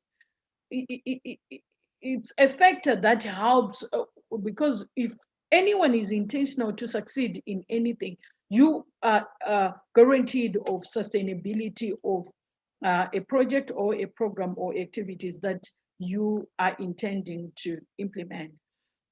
Also, concurred strength of mainstream SRHR program works within Parliament as well. You would see that it's something that will go a long way in ensuring perpetuity with our program implementation.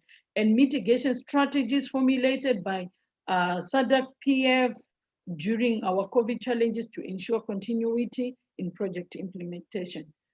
Some of them are self-explanatory, so I'm not going to go deeper into them.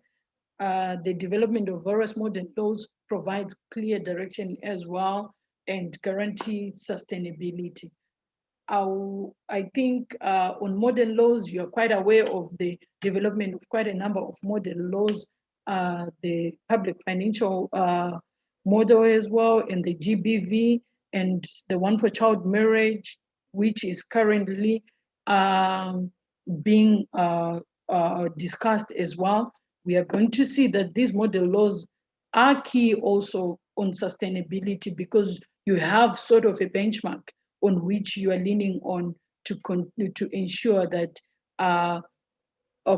national parliaments are abiding to or are sticking to ensure that there is a clear direction of implementation of our thematic areas. The Plenary Assembly, also EXCO, HSDP committees, and all the committees which are within the forum as well, forum structures, they act as pillars for project sustainability, because they are there to review, they are there to advise, they are there to give a direction as well on implementation of our project. As we move to our conclusion and our way forward, these are just some of the factors that we determined that they could actually be helpful for us to have a way to map into our final year of the project implementation, which is the year that we are currently in. Embracing technology, that one I think everyone appreciates, even from the little child who is at school, they now appreciate that you need to embrace technology in order to have a way forward in as far as implementation of any objective is concerned. So also within our SRHR space, we noticed that for us to be able to implement our project, we need to embrace technological advancement. And it's actually important for us to focus on enhancing further and further and better and appreciating it at a higher level, not only to be saying, I'm not technologically compatible. You know, we used to say so before, but now is the time to embrace it and to see that you know how to do everything on virtual networks. Also, the momentum demonstrated both at regional and national level is to be increased to ensure completion of all said projects. You can notice that there is a momentum. People have, all national parliaments actually have embraced the fact that COVID, we are not sure when it's gonna go, or it's something that has been brought as a last child in our lifetime, or is it going to go when? But what we need to do is to embrace, to say it's with us. What are we going to do? We have to push to do our activities as if it's not really there. I'm not saying we are negligent of the fact that we need to take precautions and measures to prevent it. But what I'm trying to say about it is we need to embrace the fact that it is there with us. But at the same time, we have to focus on our key issue of SRHR implementation of activities in as far as our project outcomes are concerned. Researchers also need to further engage in research and media houses in recording of trending issues. This helps also on visibility as well, considering that many people we can't meet now, as we have said, on media coverage and visibility as well. It increases awareness in people as well, in communities as well, hence bringing awareness to society as well. Also, researchers also need to be more proactive and creative in as far as implementation of activities is concerned. We can give a rule to say, do it this way, do it that way, because we face different situations. We are in different contexts. So it is quite important for our researchers to be creative and proactive in trying to come up with measures, in trying to make sure that they focus on our issues of our SRHR issues, despite what they are going through, in ensuring that our activities are implemented as per our work plans. Resilience is a key characteristic that needs to be adopted by researchers and project implementers to ensure success of our project as well. That one I think is quite self-explanatory, that you need to be resilient no matter what you're facing. We always encourage our researchers to share information and to apply lessons learned and best practices that they get through our interface as well. And also adoption of best practices, as I have said, and lesson learned, it's quite important for us to ensure continuous implementation of our project activities. Having said this, I think I can say thank you. And if there are any questions and discussions, I think we can tackle them at this point. Thank you so much, Ms. Pamela Nyiga, for that very informative presentation. I'm sure now honorable members are well aware of the progress that countries are making on the project of SRHR, and with your indulgence, Madam Secretary General, as a committee, I think it is also proper when borders are open for the committee to be visiting those countries that are doing better and those also that are lagging behind, to appreciate how they are doing it, to appreciate the challenges that the other countries that are lagging behind are facing, and also to learn how our friends are doing it, to be doing better than the others. Let me agree with you, Pamela, that we need to embrace technology, because this COVID is really here to stay. We are not sure. Just yes, today I heard there's also another variant that has been in Vietnam, which is also so dangerous. So I think we should pray that it should not come into our region, because this COVID is dragging development. And Madam Secretary General, allow me now to give the floor to the honorable members if they have comments, any questions to Pamela. She's here to respond. Thank you so much, honorable members. I see a hand from honorable from Madagascar.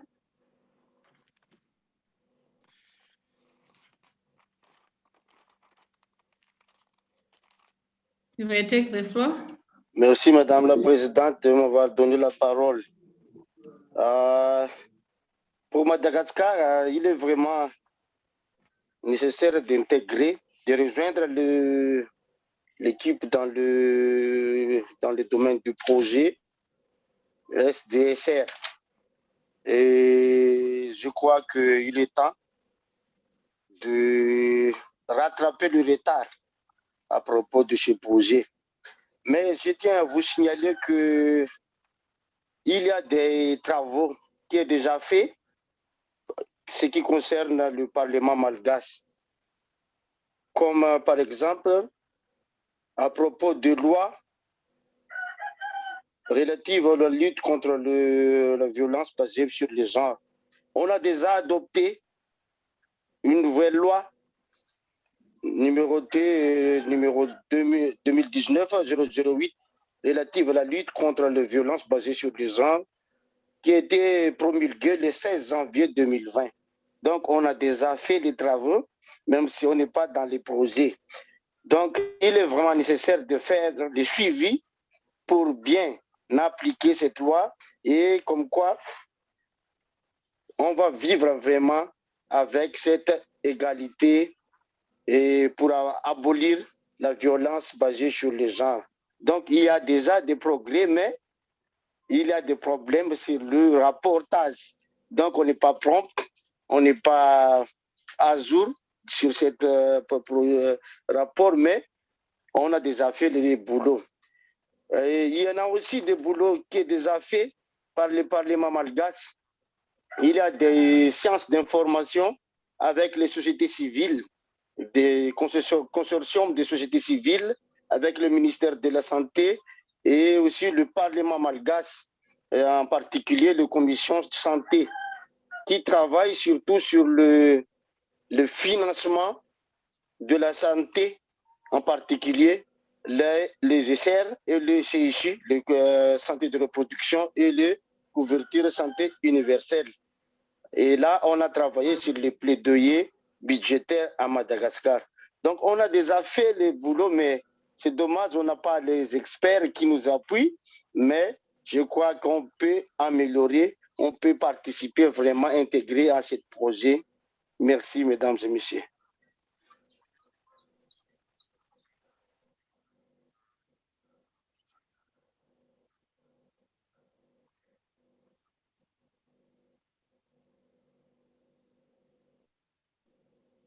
Thank you so much, Honorable, for that comment. I don't think there was a question. Pamela, is there anything that you want to say? I think from my side, thank you. Thank you. Any other questions, honored members? Questions, comments, honored members?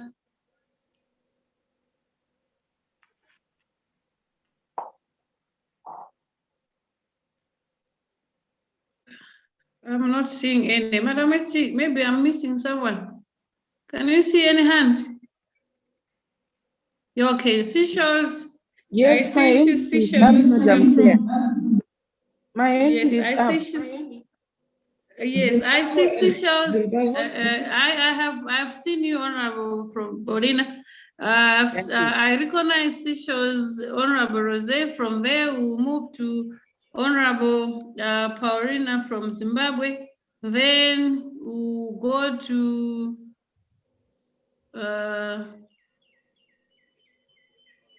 who is this other hand? Okay, Honorable Rose, you may take the floor. Thank you, Madam Chair. Thank you, Madam Chair. Please, my apology because I had to attend another meeting this morning. Thank you very much for the presentation, Pamela. Just a comments on the presentation. It was very much appreciated, but it would be our advantages if whenever you have the presentations, especially when you have photos, please state the sources and the events. It will be much appreciated. And another comments on the sanitary pads. For example, for Seychelles, sanitary pads are inclusive into basic commodities items like toilet papers, nappies for babies, and so on and so forth. So it's inclusive. It's a government project that is inclusive as basic items for basic commodities for our country. And I think that's it. Thank you very much. Thank you so much, Honorable. Rose for that comment. Madam Honorable Pariwa from Zimbabwe, we may take the floor. Thank you, Madam Chair. I want to thank Pamela for her presentation, which I very much appreciated. And perhaps also just to share that as a parliament here, I acknowledge the successes that we have done, but I think the war is not yet over in terms of sanitary pads. You know, in terms of affordability and availability, those pads, you know, the demand is just high. And we are starting another war in terms of actually if we could have the sanitary pads to be some kind of a panty. Because, you know, sanitary pads require a girl or a woman to be wearing a pant. But you'd find that, you know, because of the poverty and marginalization of the women and the girl child, we are scaling up actually to say these sanitary pads be also be pegged like designed like a panty, so that when one gets the sanitary pad, you also have got a panty once and for all. But I would agree with you, Madam Chair, when you said that we need also to write on the success stories, those who have done well. Perhaps benchmark visits to those countries with best practices would actually benefit more in order to find out how they made it and did it. But to my fellow women parliamentarians also to just continue make noise in parliament, it pays dividends. For Zimbabwe to actually have a success story, it did not come on a silver plate. But otherwise, I want to thank you for the opportunity and thank Pamela for the presentation. Thank you very much. Thank you, Honorable Mpariwa, for that comment. And also just to say, for members of parliament, female members of parliament in Malawi, some 2 months ago, we got some funding for us to do an awareness on GBV and also on COVID-19 in our constituencies. So I just also wanted to share from UNDP that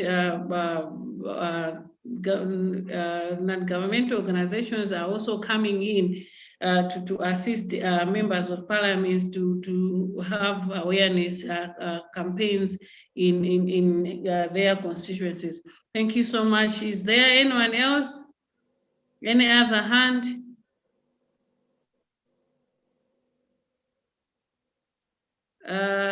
Yes, I have a hand from Maraza.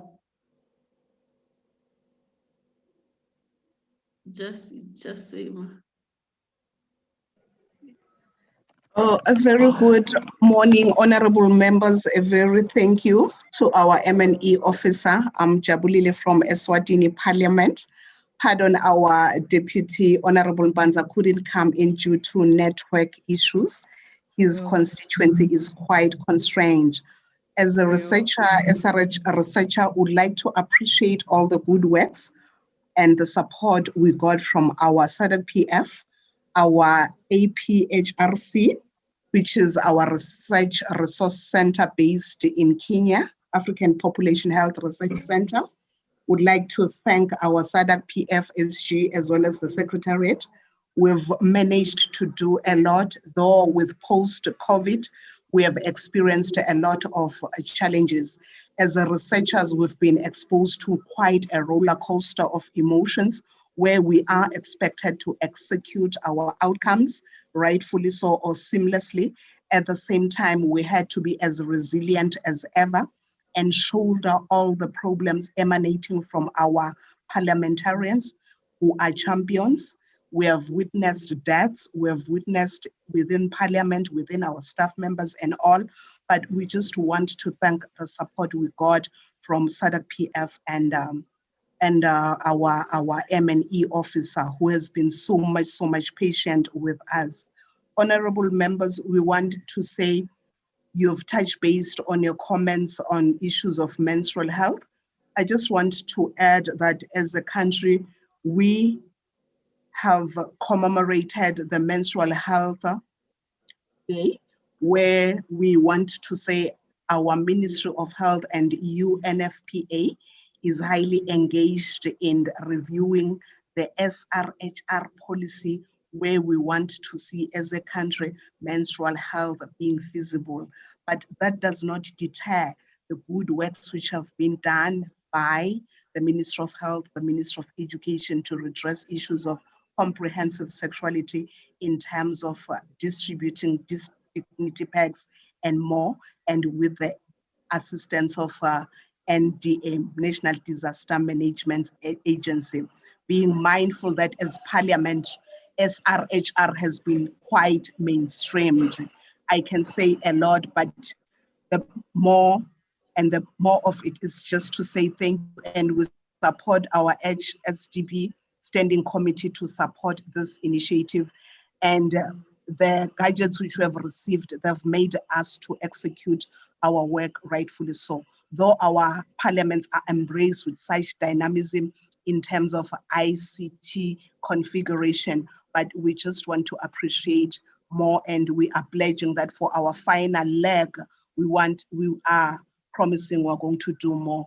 We thank you, Madam SG. We thank you, honorable members, especially for this session. Thank you so much. Thank you so much, Maraza, for that intervention. Any other hand before we give Pamela to say her final remarks?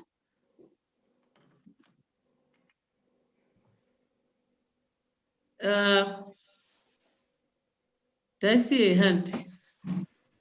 Yes. I see a hand from Geraldina Uchavo.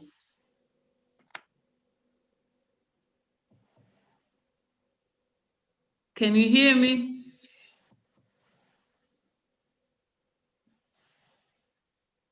Hello? Yes, we can hear you. Hello? We can hear you. Sim, muito obrigada, senhora presidente, pela concessão da palavra. Eu sou Geraldina Uchavo Bonifácio, sou funcionária da Assembleia e pesquisadora para o projeto de Direitos e Saúde Sexual. Interpreter. Yes. Sim, eu pedi a palavra para reforçar e saudar a apresentação que foi feita pela Pamela, dizer que traduz aquilo que foi por nós reportado neste período do segundo ano do projeto. Dizer que tivemos muitos desafios de implementação, porque por conta da pandemia do Covid-19 há muitos desafios estruturais que nos são impostos e em algum momento temos que fazer um redobrado esforço para poder juntar os parlamentares e pôr a eles a discutir sobre as questões de direitos de saúde sexuais e reprodutivos. Dizer também que Moçambique está a preparar, neste intervalo do mês de junho a setembro, jornadas parlamentares para a fiscalização daquilo que é a ação do governo em torno do provimento dos serviços básicos para os adolescentes e jovens. Esta jornada vai ser concretamente para a terceira comissão, que é a Comissão de Assuntos Sociais.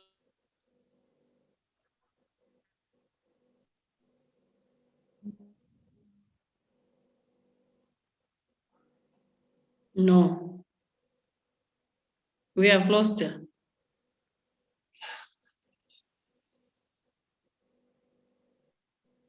Okay, she might come back. While we are waiting for her, I've seen a hand from Madam SG. Madam SG, I recognize you. You may take the floor. Thank you very much, Chair. Just to appreciate the presentation from Ms. Pamela and encourage the good work that parliaments are doing.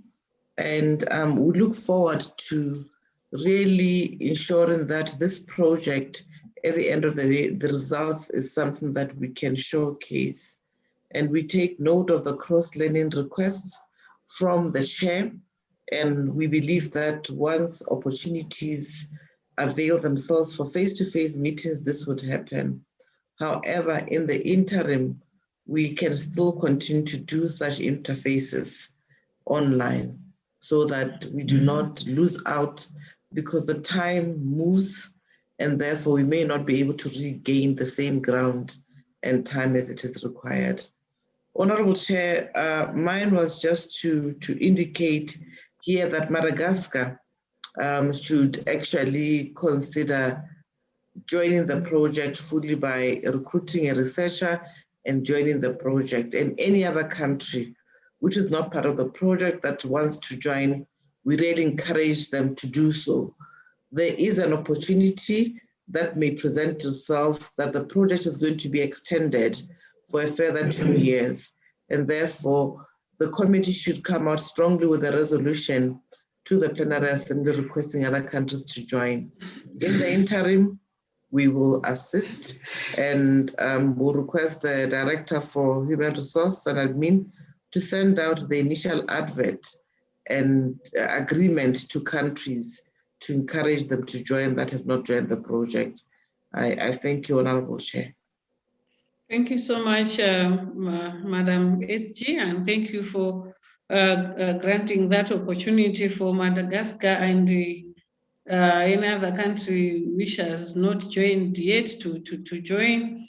We would like for every member state to be on board on the project of SRHR so that we can be on the same page. Thank you so much for your intervention. Do we have Honorable Geraldina back?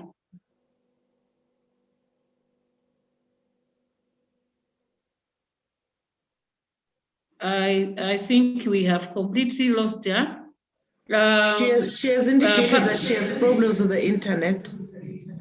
All right. So now we give the floor to Ms. Pamela to give her final remarks. Thank you very much for the comments as well. If I can come back from, I think it was Madagascar, the Honorable from Madagascar, on the sources and events. On a PowerPoint presentation, yes, I appreciate, thank you very much. I understand where you're coming from, but I would implore that you check for more in our main document as soon as it is released. We've got quite a lot of them, a lot of sources, a lot of events that were happening at national level. Actually, per every outcome, we would give sources for various national activities as well as at regional level. It's only that this is a PowerPoint presentation and we've got so much limited time to deliberate it. So in the end, we are not able to give so much of the sources. I hope you appreciate our limitation on that part. But for the rest of the appreciation, thank you very much for the work that the national parliaments have done. Thank you very much also to the Secretary General for your support through and your resilience and your patience with the national parliaments as well. I appreciate you a lot and I foresee quite a lot of engagement in YET3 despite what we are facing as far as COVID challenges are posing. Thank you very much for this moment, all the honorables for listening to our presentation as well. We appreciate your support in every way and we appreciate your engagement in various platforms within the national parliament. I keep on imploring for your buy-in because as long as you are there to support us, I know very well our project will always be a success. Thank you very much. Thank you so much, Pamela, for your very wonderful and informative information. And we hope we are going to continue interacting with each other. And we are also hoping that you are going to share with us your presentation so that we can have the information with us. Thank you so much.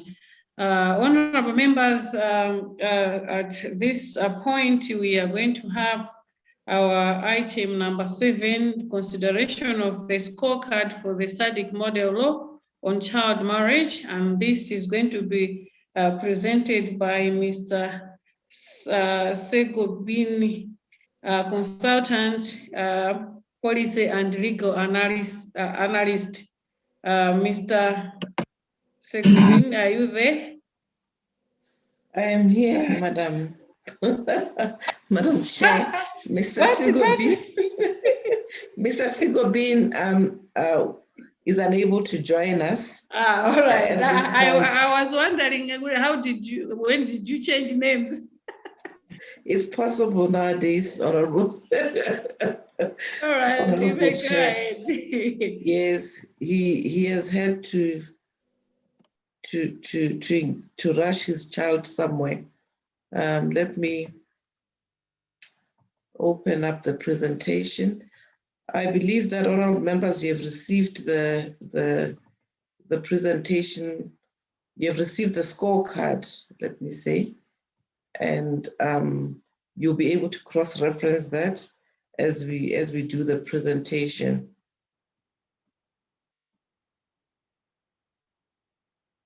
Why am I not? Okay.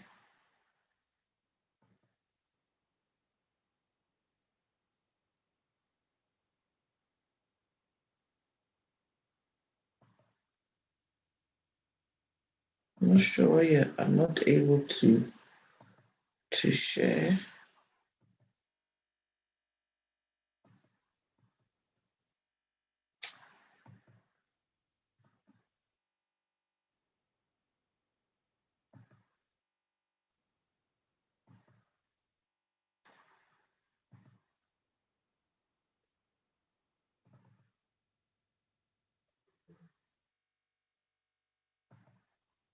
Apologies for that.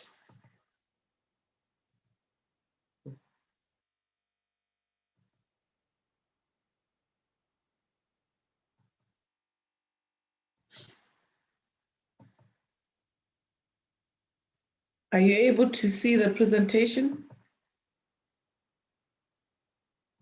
Have I lost you, members? Yes, ma'am, it's visible. Oh, okay. I was getting worried now. Thank you very much, Honorable Chairperson.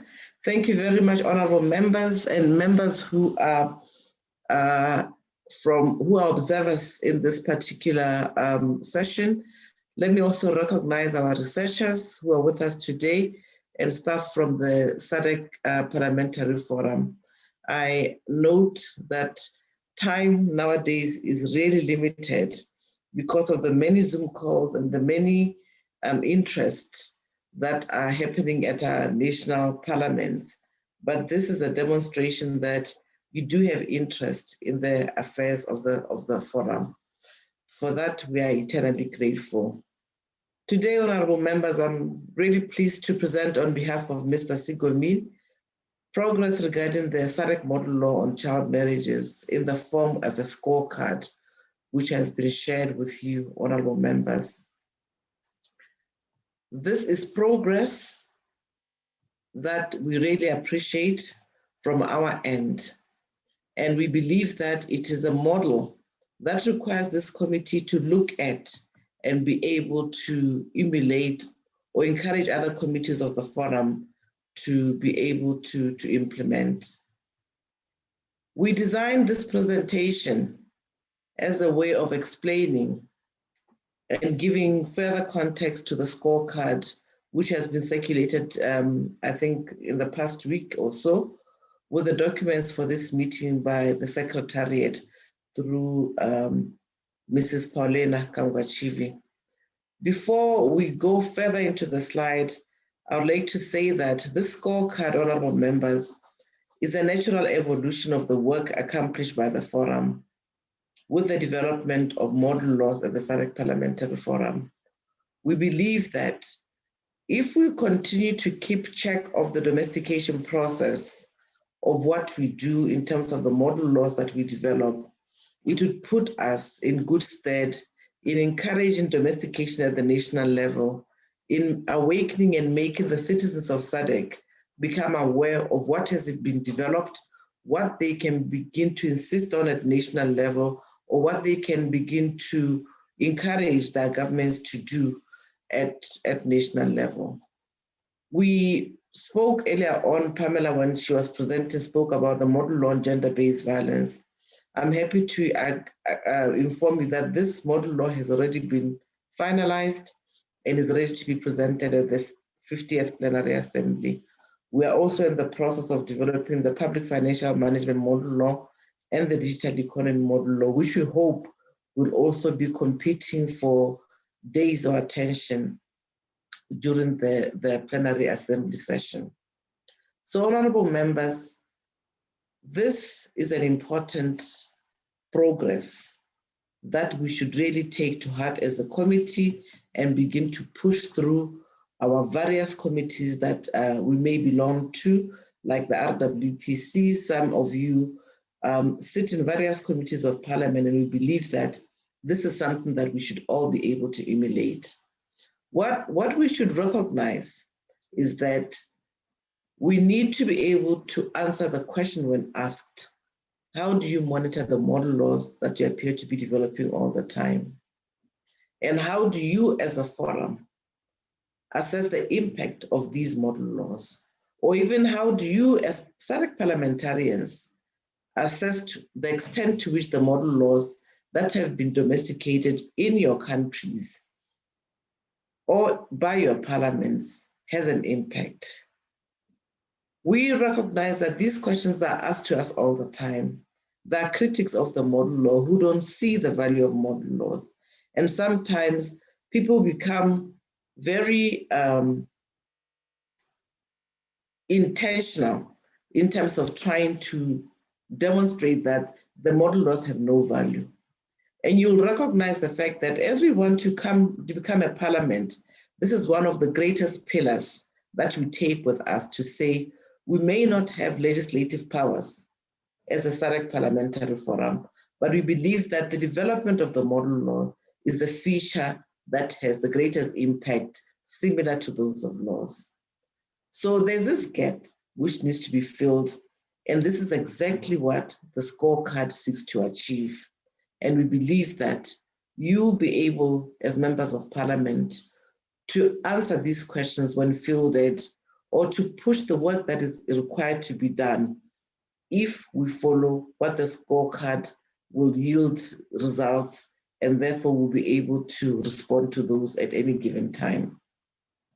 Honorable members, as part of background, allow me to share with you that there was a snapshot survey that was developed and done previously by the forum. And this was shared, was distributed to the various parliaments. Not all parliaments were able to give us responses to this particular snapshot survey. And this is something that we really would like to encourage parliaments that have not responded to the scorecard, to the survey rather, that they must be able to do so, because it helps us in answering some of the questions that I fielded earlier. How do you know that there's an impact? How do you ensure that at all countries are domesticating this particular model laws that you develop? In this instance, I'm focusing only on the Sadiq model law on child marriage. And I'm referring to the snapshot survey that was conducted in 2018 on the Sadiq model law on child marriages. And this was aimed at collecting basic facts on the extent of its domestication. The survey was responded to positively by some countries and some members of parliament, while others are yet to respond to us, although we know that there are results that they can share with us. Honorable members, Sadiq member parliaments must be interested to monitor the implementation of the model laws. And if you have to do that, we need to develop some certain level of capacity to coordinate the process, to ensure that you collect the data, also for you to engage with the aligned ministries through your committees so that you are able to report on some of these important facts, especially as we move towards the transformation of the Sadiq PF into a regional parliament. Honorable members, you also recall that in terms of the scorecard, or in terms of the organs of the forum, we deliberately, as the forum, established an organ, which is referred to as the Regional Parliamentary Model Laws and Oversight Committee. And this committee is basically constituted of chairpersons of committees, and we believe that we should extend it to vice chairpersons of committees so that they may always be in attendance at this committee. The committee had its inaugural meeting in, I think it was May 2019. At the inaugural meeting and other meetings that they had, it was made clear by the members that there was a need to develop an evidence-based framework without which it will be difficult to steer the way forward and evaluate the gains made in domestication. There was a need to devise a monitoring tool to get this evidence base. The committee discussed many other ways of how they can monitor. We invited members from various organizations whom we felt could assist us, like UNDP. We invited colleagues from organizations like Plan International. We invited members from, I think, African Union, where we know that the executive basically looks at evidence through shadow reports at any given time when they report on some of these issues. But we felt as a secretariat, although we know that there are so many scorecards on SRHR done by the Sadiq Secretariat on many other areas that we're developing, that for our given our limitations, we must come up with a scorecard that would assist us in picking up this initial information that I'm referring to. And just one may ask, what is a scorecard? I've said a mouthful, but I should not take for granted that this fact has been cleared or this question has been cleared. A scorecard is a monitoring tool that bridges the gap between the assessors, meaning in this case, the Regional Model Law Oversight Committee, and the implementers, in this case, parliaments. Reporting is traditionally viewed as a tedious and consuming activity. And that is why I refer to the survey earlier on, the snapshot survey that we shared, where we did not get results from our member parliaments. But we want to emphasize that it is important, honorable members, that we must evaluate our gains. We must be able to respond to some of those questions when requested to, and we hope that our researchers will be able to do the same. This is why, honorable members, it is important for us to also encourage our chairpersons and our vice chairpersons to attend the meetings of the Regional Model Laws Oversight Committee, because that is where they will be able to ensure that this scorecard that has been developed can be able to be implemented and can be able to get the necessary responses that we require. This scorecard is very straightforward, honorable members. It is going to help us monitor the model law or the treaty that we have developed. Sometimes some refer to it as a convention or a covenant. Some countries do it internally to self-assess their performance before they report on treaty monitoring bodies.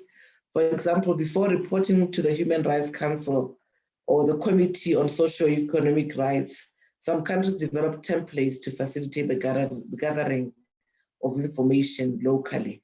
And we are saying as a Sadiq, let us develop this scorecard so that we're able to pick up this information. Honorable members, I'm very sure that you can relate to what I've just given as examples earlier, because the executive does report on some of these issues. So there's no human resources or expertise at the national level. We appreciate that to conduct most of these monitoring of treaties or model laws. In other words, you find that the executive or line ministries usually have a dedicated desk or officers who do such jobs of monitoring treaties or model laws that have been developed. At the Sadiq Parliamentary Forum, we recognize the limitations that are there, hence the need to bridge the gap and make reporting easier and accessible for members of parliament by recommending some of these tools like the scorecard. Honorable members, we believe that if we follow the scorecard, we will be able to find that it's simple and straightforward, and therefore it should not be as tedious as you'd be submitting a 30-page report. We also realize that members of parliament can find it very simple and ensure that at the end of the day, they are able to study the components of the model law, for instance, this one on child marriage, and be able to feed back to the forum in terms of what they've done. We also believe that you'll be able to deconstruct questions that I posed earlier at the beginning of my presentation in terms of why this has not been done, or how do we know that this is efficacious? Are we not wasting money developing some of these things? So we are stressing the value of this scorecard deliberately because it is the first one. We also want members of parliament to be intimately connected to this particular scorecard so that they can recognize its value in the long run. If this scorecard is embraced by each one of you in this committee, honorable members, and you become ambassadors in terms of explaining the scorecard, being able to motivate other committees of parliament, which you sit in at local level or that which you don't sit in, it will help us to be able to rank countries or compare performances. The issue that was asked earlier, how do we know what other countries are doing and how do we learn from them? We'll be able to also identify themes. For instance, where countries say we wanted to do this but lack of funding to prevent child marriage, there's lack of dedicated personnel to register children who are under 18 and therefore were unable to have successful prosecutions. In the absence of a register for childbirth, for instance, it will be very difficult for us to know what we can do with child marriages, and which is one of the issues that we emphasize, that a child should not be married before they're 18 years old. So honorable members, I'm breaking down these issues precisely because I want us to consume the scorecard in that manner. Reporting, as I indicated, is often viewed as tedious, but let us partner. Through the SRHR project, we have what we refer to as a technical working group or reference group in countries that are implementing the project. It is composed of line ministries, it is composed of civil society, it is composed of members of parliament. This should be utilized because this is where this idea can be discussed. This is where information that parliaments or the researchers or members of this committee can report on can be garnered, and it would assist us in knowing what is happening in X country. The idea here is that, honorable members, the person who has the requisite knowledge will respond productively and in minimum time. So if you utilize the working group, you don't have to write to the ministry. The ministry is already part of this working group. They can be able to give you the information in that session and just formalize it later. If you want to know what is happening because of COVID, you may not be able to travel to your constituencies. Yet child marriages are actually maybe rising as we speak. It is important to utilize this network through the researchers and ensure that we can report on these processes with knowledge. This scorecard, honorable members, has been designed so that the person responding may do so within a short period. The scorecard consists of straightforward questions that deconstruct the model law, and we'll get to this in a few minutes so that we can fully appreciate what I'm referring to. Honorable members, when you look at the methodology that has been used in this model law, we are basically asking you to deconstruct into a yes or no. And that is very simple because we'll be able to follow through if there's need to do so. For instance, questions covering most of the essential features of the model law are there. Different questions have been are put in and weighted differently in the scorecard. Some will fetch a 2, some a 3, some a 4, depending on the importance of the subject matter. The total score is 100. Some parts of the model law have been retained for ease of reference. And there's a section on adjustments for member countries to fill in case there's no clear-cut yes or no answer to some questions. It will then be up to the Oversight Committee, which is the Regional Model Laws Oversight Committee, to evaluate and be able to indicate what score they could give to each country accordingly. Should I pause here, or is it clear, honorable members? Because this should not be a presentation, but it should be something that allows us to engage with the scorecard and the purpose why we have developed this particular scorecard. Is it clear, honorable members? Should I proceed?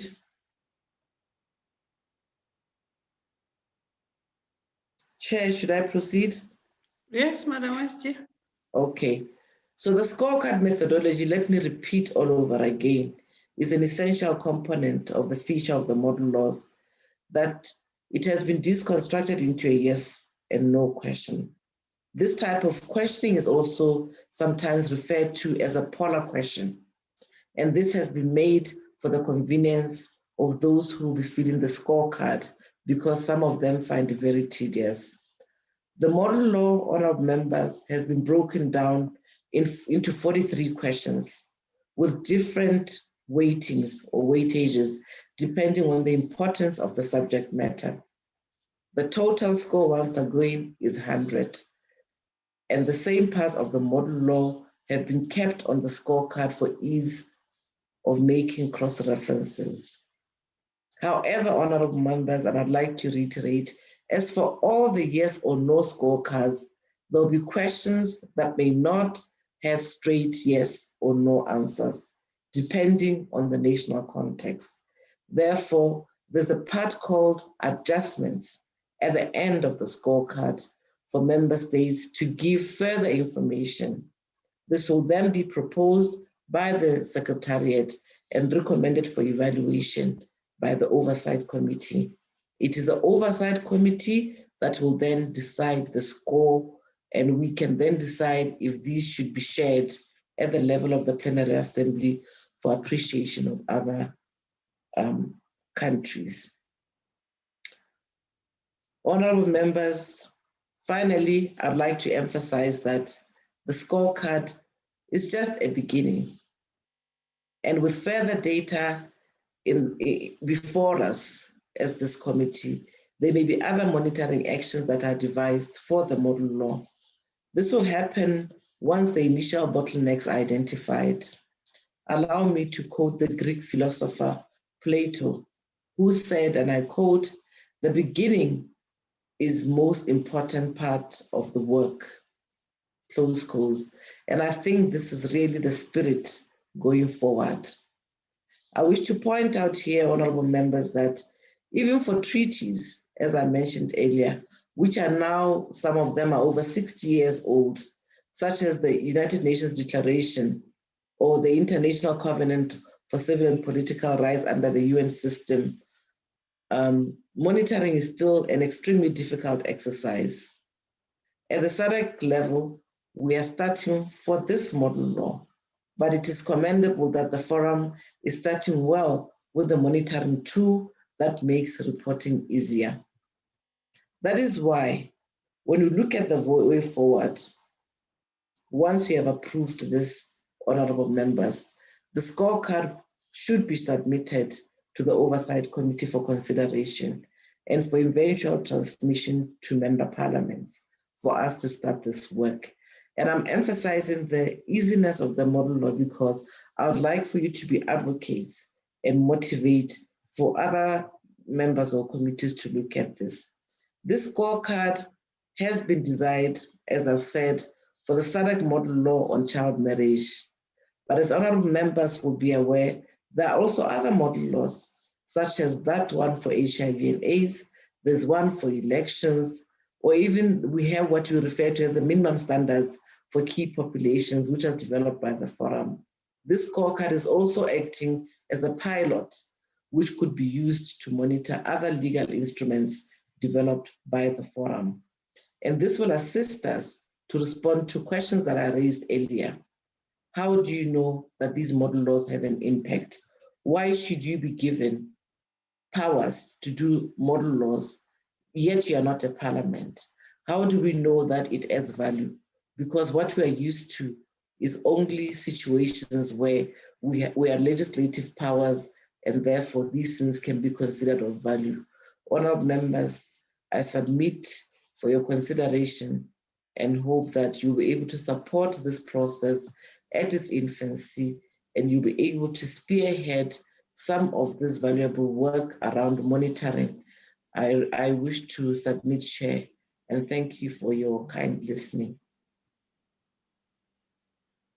Thank you so much, Madam Westi, for that wonderful presentation, very informative.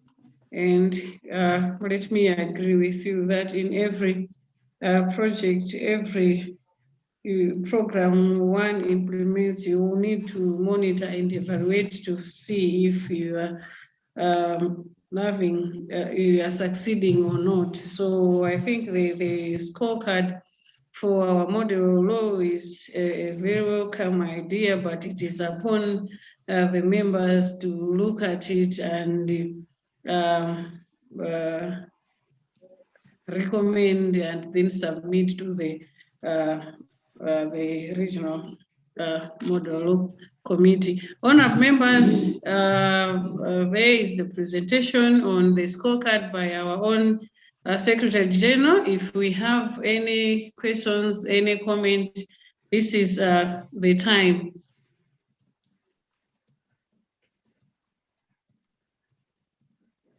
I see hands.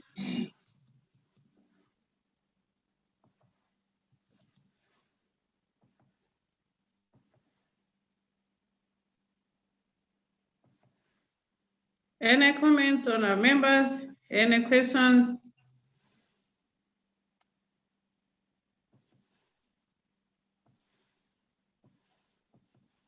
Okay, I can see Mpaza, Honorable Mpaza. You may take the floor. Hello, good afternoon, honorable members. I don't actually have a question. The Secretary General has put it succinctly clear. Mine is to appreciate the effort that is being made for national parliaments to be able to move forward. And I think I would then urge all of us to take this scorecard exercise very seriously so that we can be able to move forward together and see how best we can work on those model laws. Otherwise, I've been following, even though I have network challenges, but I think I got it. Yeah. Thank you, Madam Chair. Thank you so much, Honorable. Any other comment?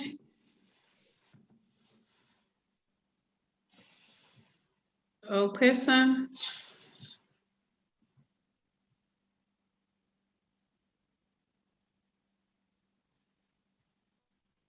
Honourable members. Yes, is it Honourable Pauline? Yes, Honourable Mpari, you are from Zimbabwe. Thank you, Madam Chair. Let me thank the Secretary General for the presentation and on the scorecard.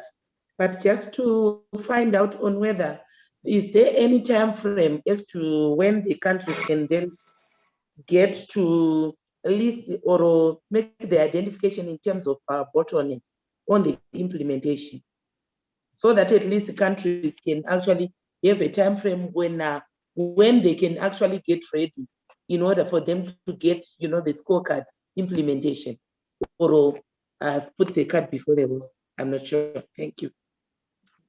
Thank you so much, Honorable Mpariwa. Madam SG. Thank you very much for the feedback, Chair and Honorable Banza and Honorable, I'll get used to the name, Honorable Mpariwa, yes, from Zimbabwe. As indicated, we request that this committee submits this to the Oversight Committee, for the Oversight Committee to look at it, approve it, and then mandate all committees of the Sadiq PF to actually report on. We expect that the reporting should be done, let's say maybe we may even say every 6 months, so that the Oversight Committee can be able to consume those findings from the various committees. But we have, through whether SRHR researchers in these countries, they know they would have to integrate this all the time as part of that reporting. They report monthly, they report quarterly, and this is something that we will pick. But at the level of consolidating results at the regional level, we may find that the timeframes will be decided when the Oversight Committee looks at it. As we may be aware, the issues may not be limited to just the issue of children getting married. Within the model law, there are issues. There are issues around the fund, there are issues around registration, there are a lot of issues, and various ministers are tasked. So you may find that at the level of the forum, for instance, there are things that may be filtered to the various committees, with the chairpersons of these committees will report to the Oversight Committee. I thank you, Chair. I hope I've been able to give an idea. However, your input is welcome in terms of how often do you think is feasible to report. Using the experience from 2018 when we sent out the snapshot survey, we recognize that parliaments may need much more time. Thank you so much, Madam SG. I recognize the Honorable Ruiza from Angola.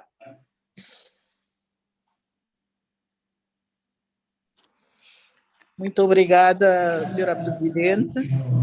Agradeço por me ter dado a palavra. Eu pedi a palavra simplesmente para felicitar a nossa Secretária-Geral pela apresentação muito pedagógica que nos fez. De facto, esses projetos têm estado a ajudar os nossos parlamentos nacionais a trabalharmos nesta temática, mas eu gostaria de propor um reforço na monitoria e avaliação, porque só com uma forte monitoria e avaliação nós podemos então ver e aferir o cumprimento destas leis modelos.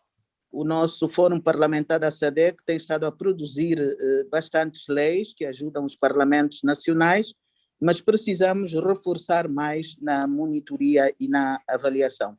Muito obrigada pela vossa atenção. Thank you so much, Honorable Luisa from Angola. Do we have any other hand?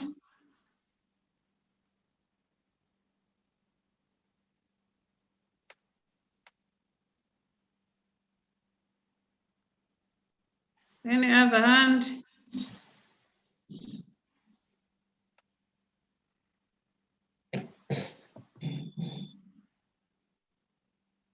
Yes, I see Honorable Rizé from Seychelles.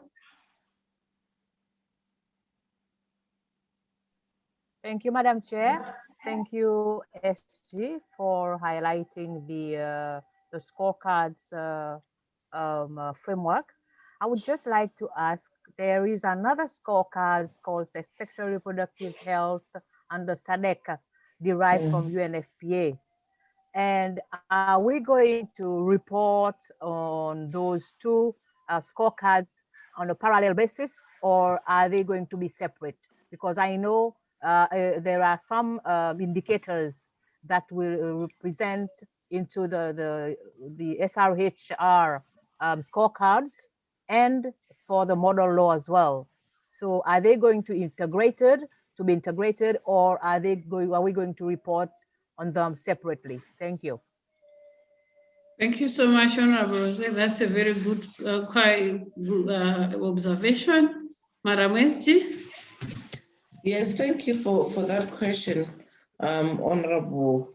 It's a very important question, but as you already indicated, already the executive has a scorecard under the Sadiq, and they're reporting on that, and they're collecting information, collating it in whatever shape or form. When we developed the proposal for the SRHR, we also recognize that there is this type of scorecard that has been developed by SADC, and that the reporting is centralized at the executive level. We do pick up on some of the elements in our project proposal, but we are not the ones who are controlling the monitoring of the results of this scorecard per se. We have, however, in this case, limited ourselves to the issue of child marriage, because the model law was developed by SADC Parliamentary Forum, and therefore we believe that we should also centralize those results, because whether or not SADC Secretariat gives us those results is another issue. And even when they do, they are not formatted also in a manner that is consumable for our committee. I hope this is clarified. Thank you so much, Madam SG. Because we have established an organ. Okay, sorry for that. I think one of the ways to look at it is that we have developed a model law. We cannot then harvest the monitoring to another body, which does not have any obligation to feed back to us. And as the forum, we have also gone further to establish an organ, which is the Regional Oversight Model Laws Committee, which also needs to be able to respond positively to what it sees and evaluate the gains that have been made through the model law by parliaments. And that is the distinction that I would like to make. However, we utilize data from the regional level to align to what we do. Thank you so much, Madam SG, for that clarification. Any other comments or questions?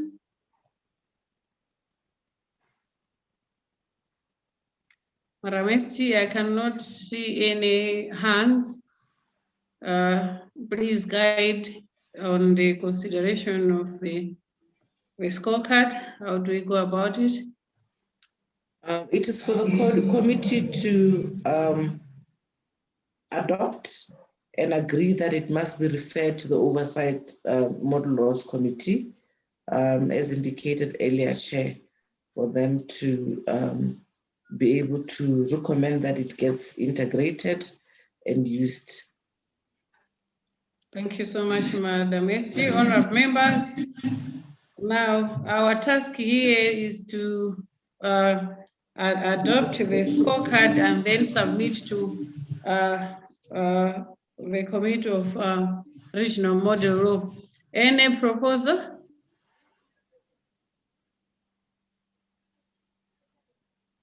May we have a proposal? Then a seconder on that, if we have agreed. Okay, I have Honorable Moela from South Africa to propose. You may take the floor, Honorable. Thank you very much, Honorable Chair. I suggest that we adopt as per the presentation from the SG. Thank you so much. Thank you so much, Honorable Moira from South Africa, for proposing. We have Honorable Mpariwa from Zimbabwe to second. I second, Madam Chair, the proposed scorecard presented by the Secretary General. Thank you so much, Honorable Mpariwa, for seconding the adoption of the scorecard. Honorable members, the scorecard has been adopted by we having a proposal from South Africa and then a seconder from Zimbabwe. Now we are going to submit it to the Committee of Regional Model Law work on it. At that juncture, we are going to go to our last item, which is any other business. Do we have any other business? Let me, Chair, if you allow me, just to appreciate, Yes, I forgot. Yes. I forgot you to give you time for your last remarks. All right, you may go ahead. Yes, just to appreciate, the acceptance of this scorecard by this committee, and really emphasize that it will assist the forum go a long way in identifying the bottlenecks for domestication of any of our model laws besides just this one. And just to emphasize that a question may be asked, the purpose is, of course, not to rank countries or compare performances. The objective is for us to see how we're progressing in the domestication of standards and norms. And the idea is for all the countries to progress together and to learn from one another in a spirit of shared experiences and shared values. I also hope that we will see this bottleneck, this particular scorecard, as one that will assist us to identify that which we wish we could do for lack of resources or anything else, and that it will help us also identify the themes that will enable the forum to propose recommendations to address through targeted interventions at the regional and national level. In alignment also with the other scorecard for SRHR that has already been mentioned earlier. We hope that this scorecard also will assist the plenary assembly and other committees or relevant organs, to deliberate on the recommendations and resolve on the adequate means to redress that could smoothen the process of domestication or give value to why we're developing the modern laws. So I believe that even as we refer this to the committee for the oversight, this should be the basis for which they appreciate why, so that we can extinguish any fears of comparison or shaming of other countries. And the value proposition should be appreciated at its end. Thank you, Honorable Chair and members. Thank you so much, Madam Westi, for those remarks. Honourable members, we now move to item 8, which is any other business. Honourable Desmond, your hand is up. Is it for any other business or it was for the seconding the adoption? I'm sorry, Honourable Chair, it was earlier on. I'll lower it down. So thank you so much. All right, thank you. Any other business, honourable members?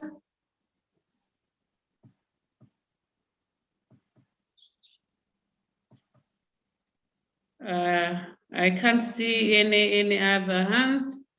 Madam SG, do you have anything to say before we close the meeting?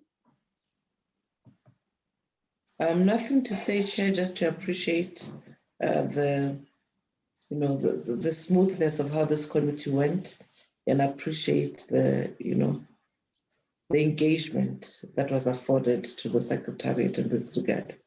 Thank you. Thank you so much, Madam SG. Honourable members, we now come to the end of our meeting.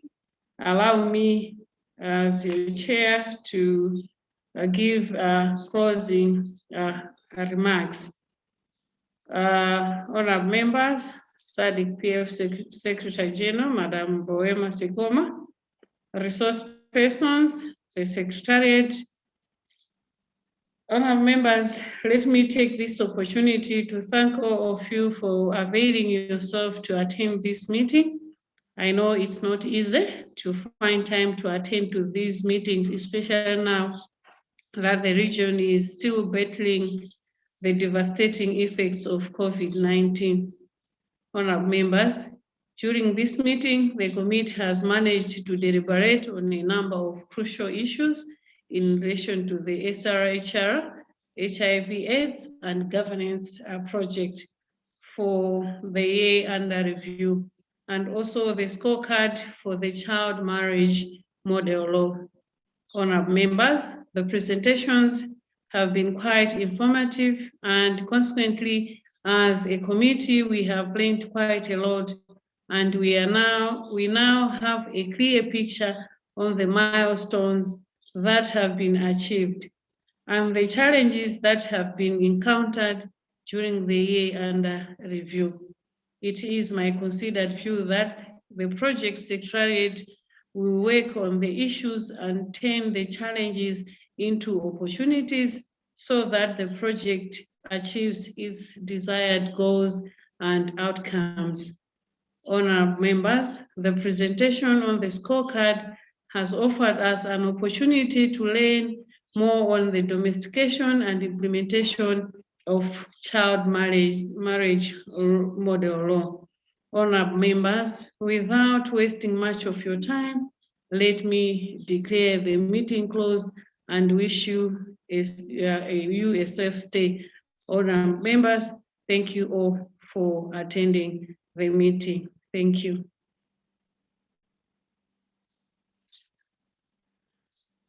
Thank you so much, honourable members. Madam SG, thank you so much for being there for us, and thank you for arranging these meetings for our committee.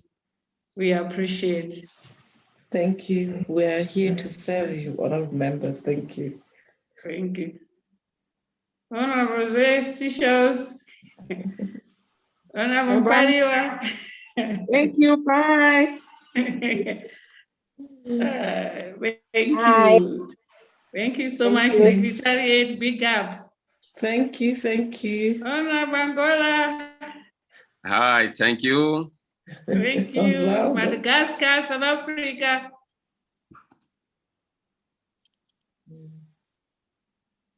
Over to you, Madam SG.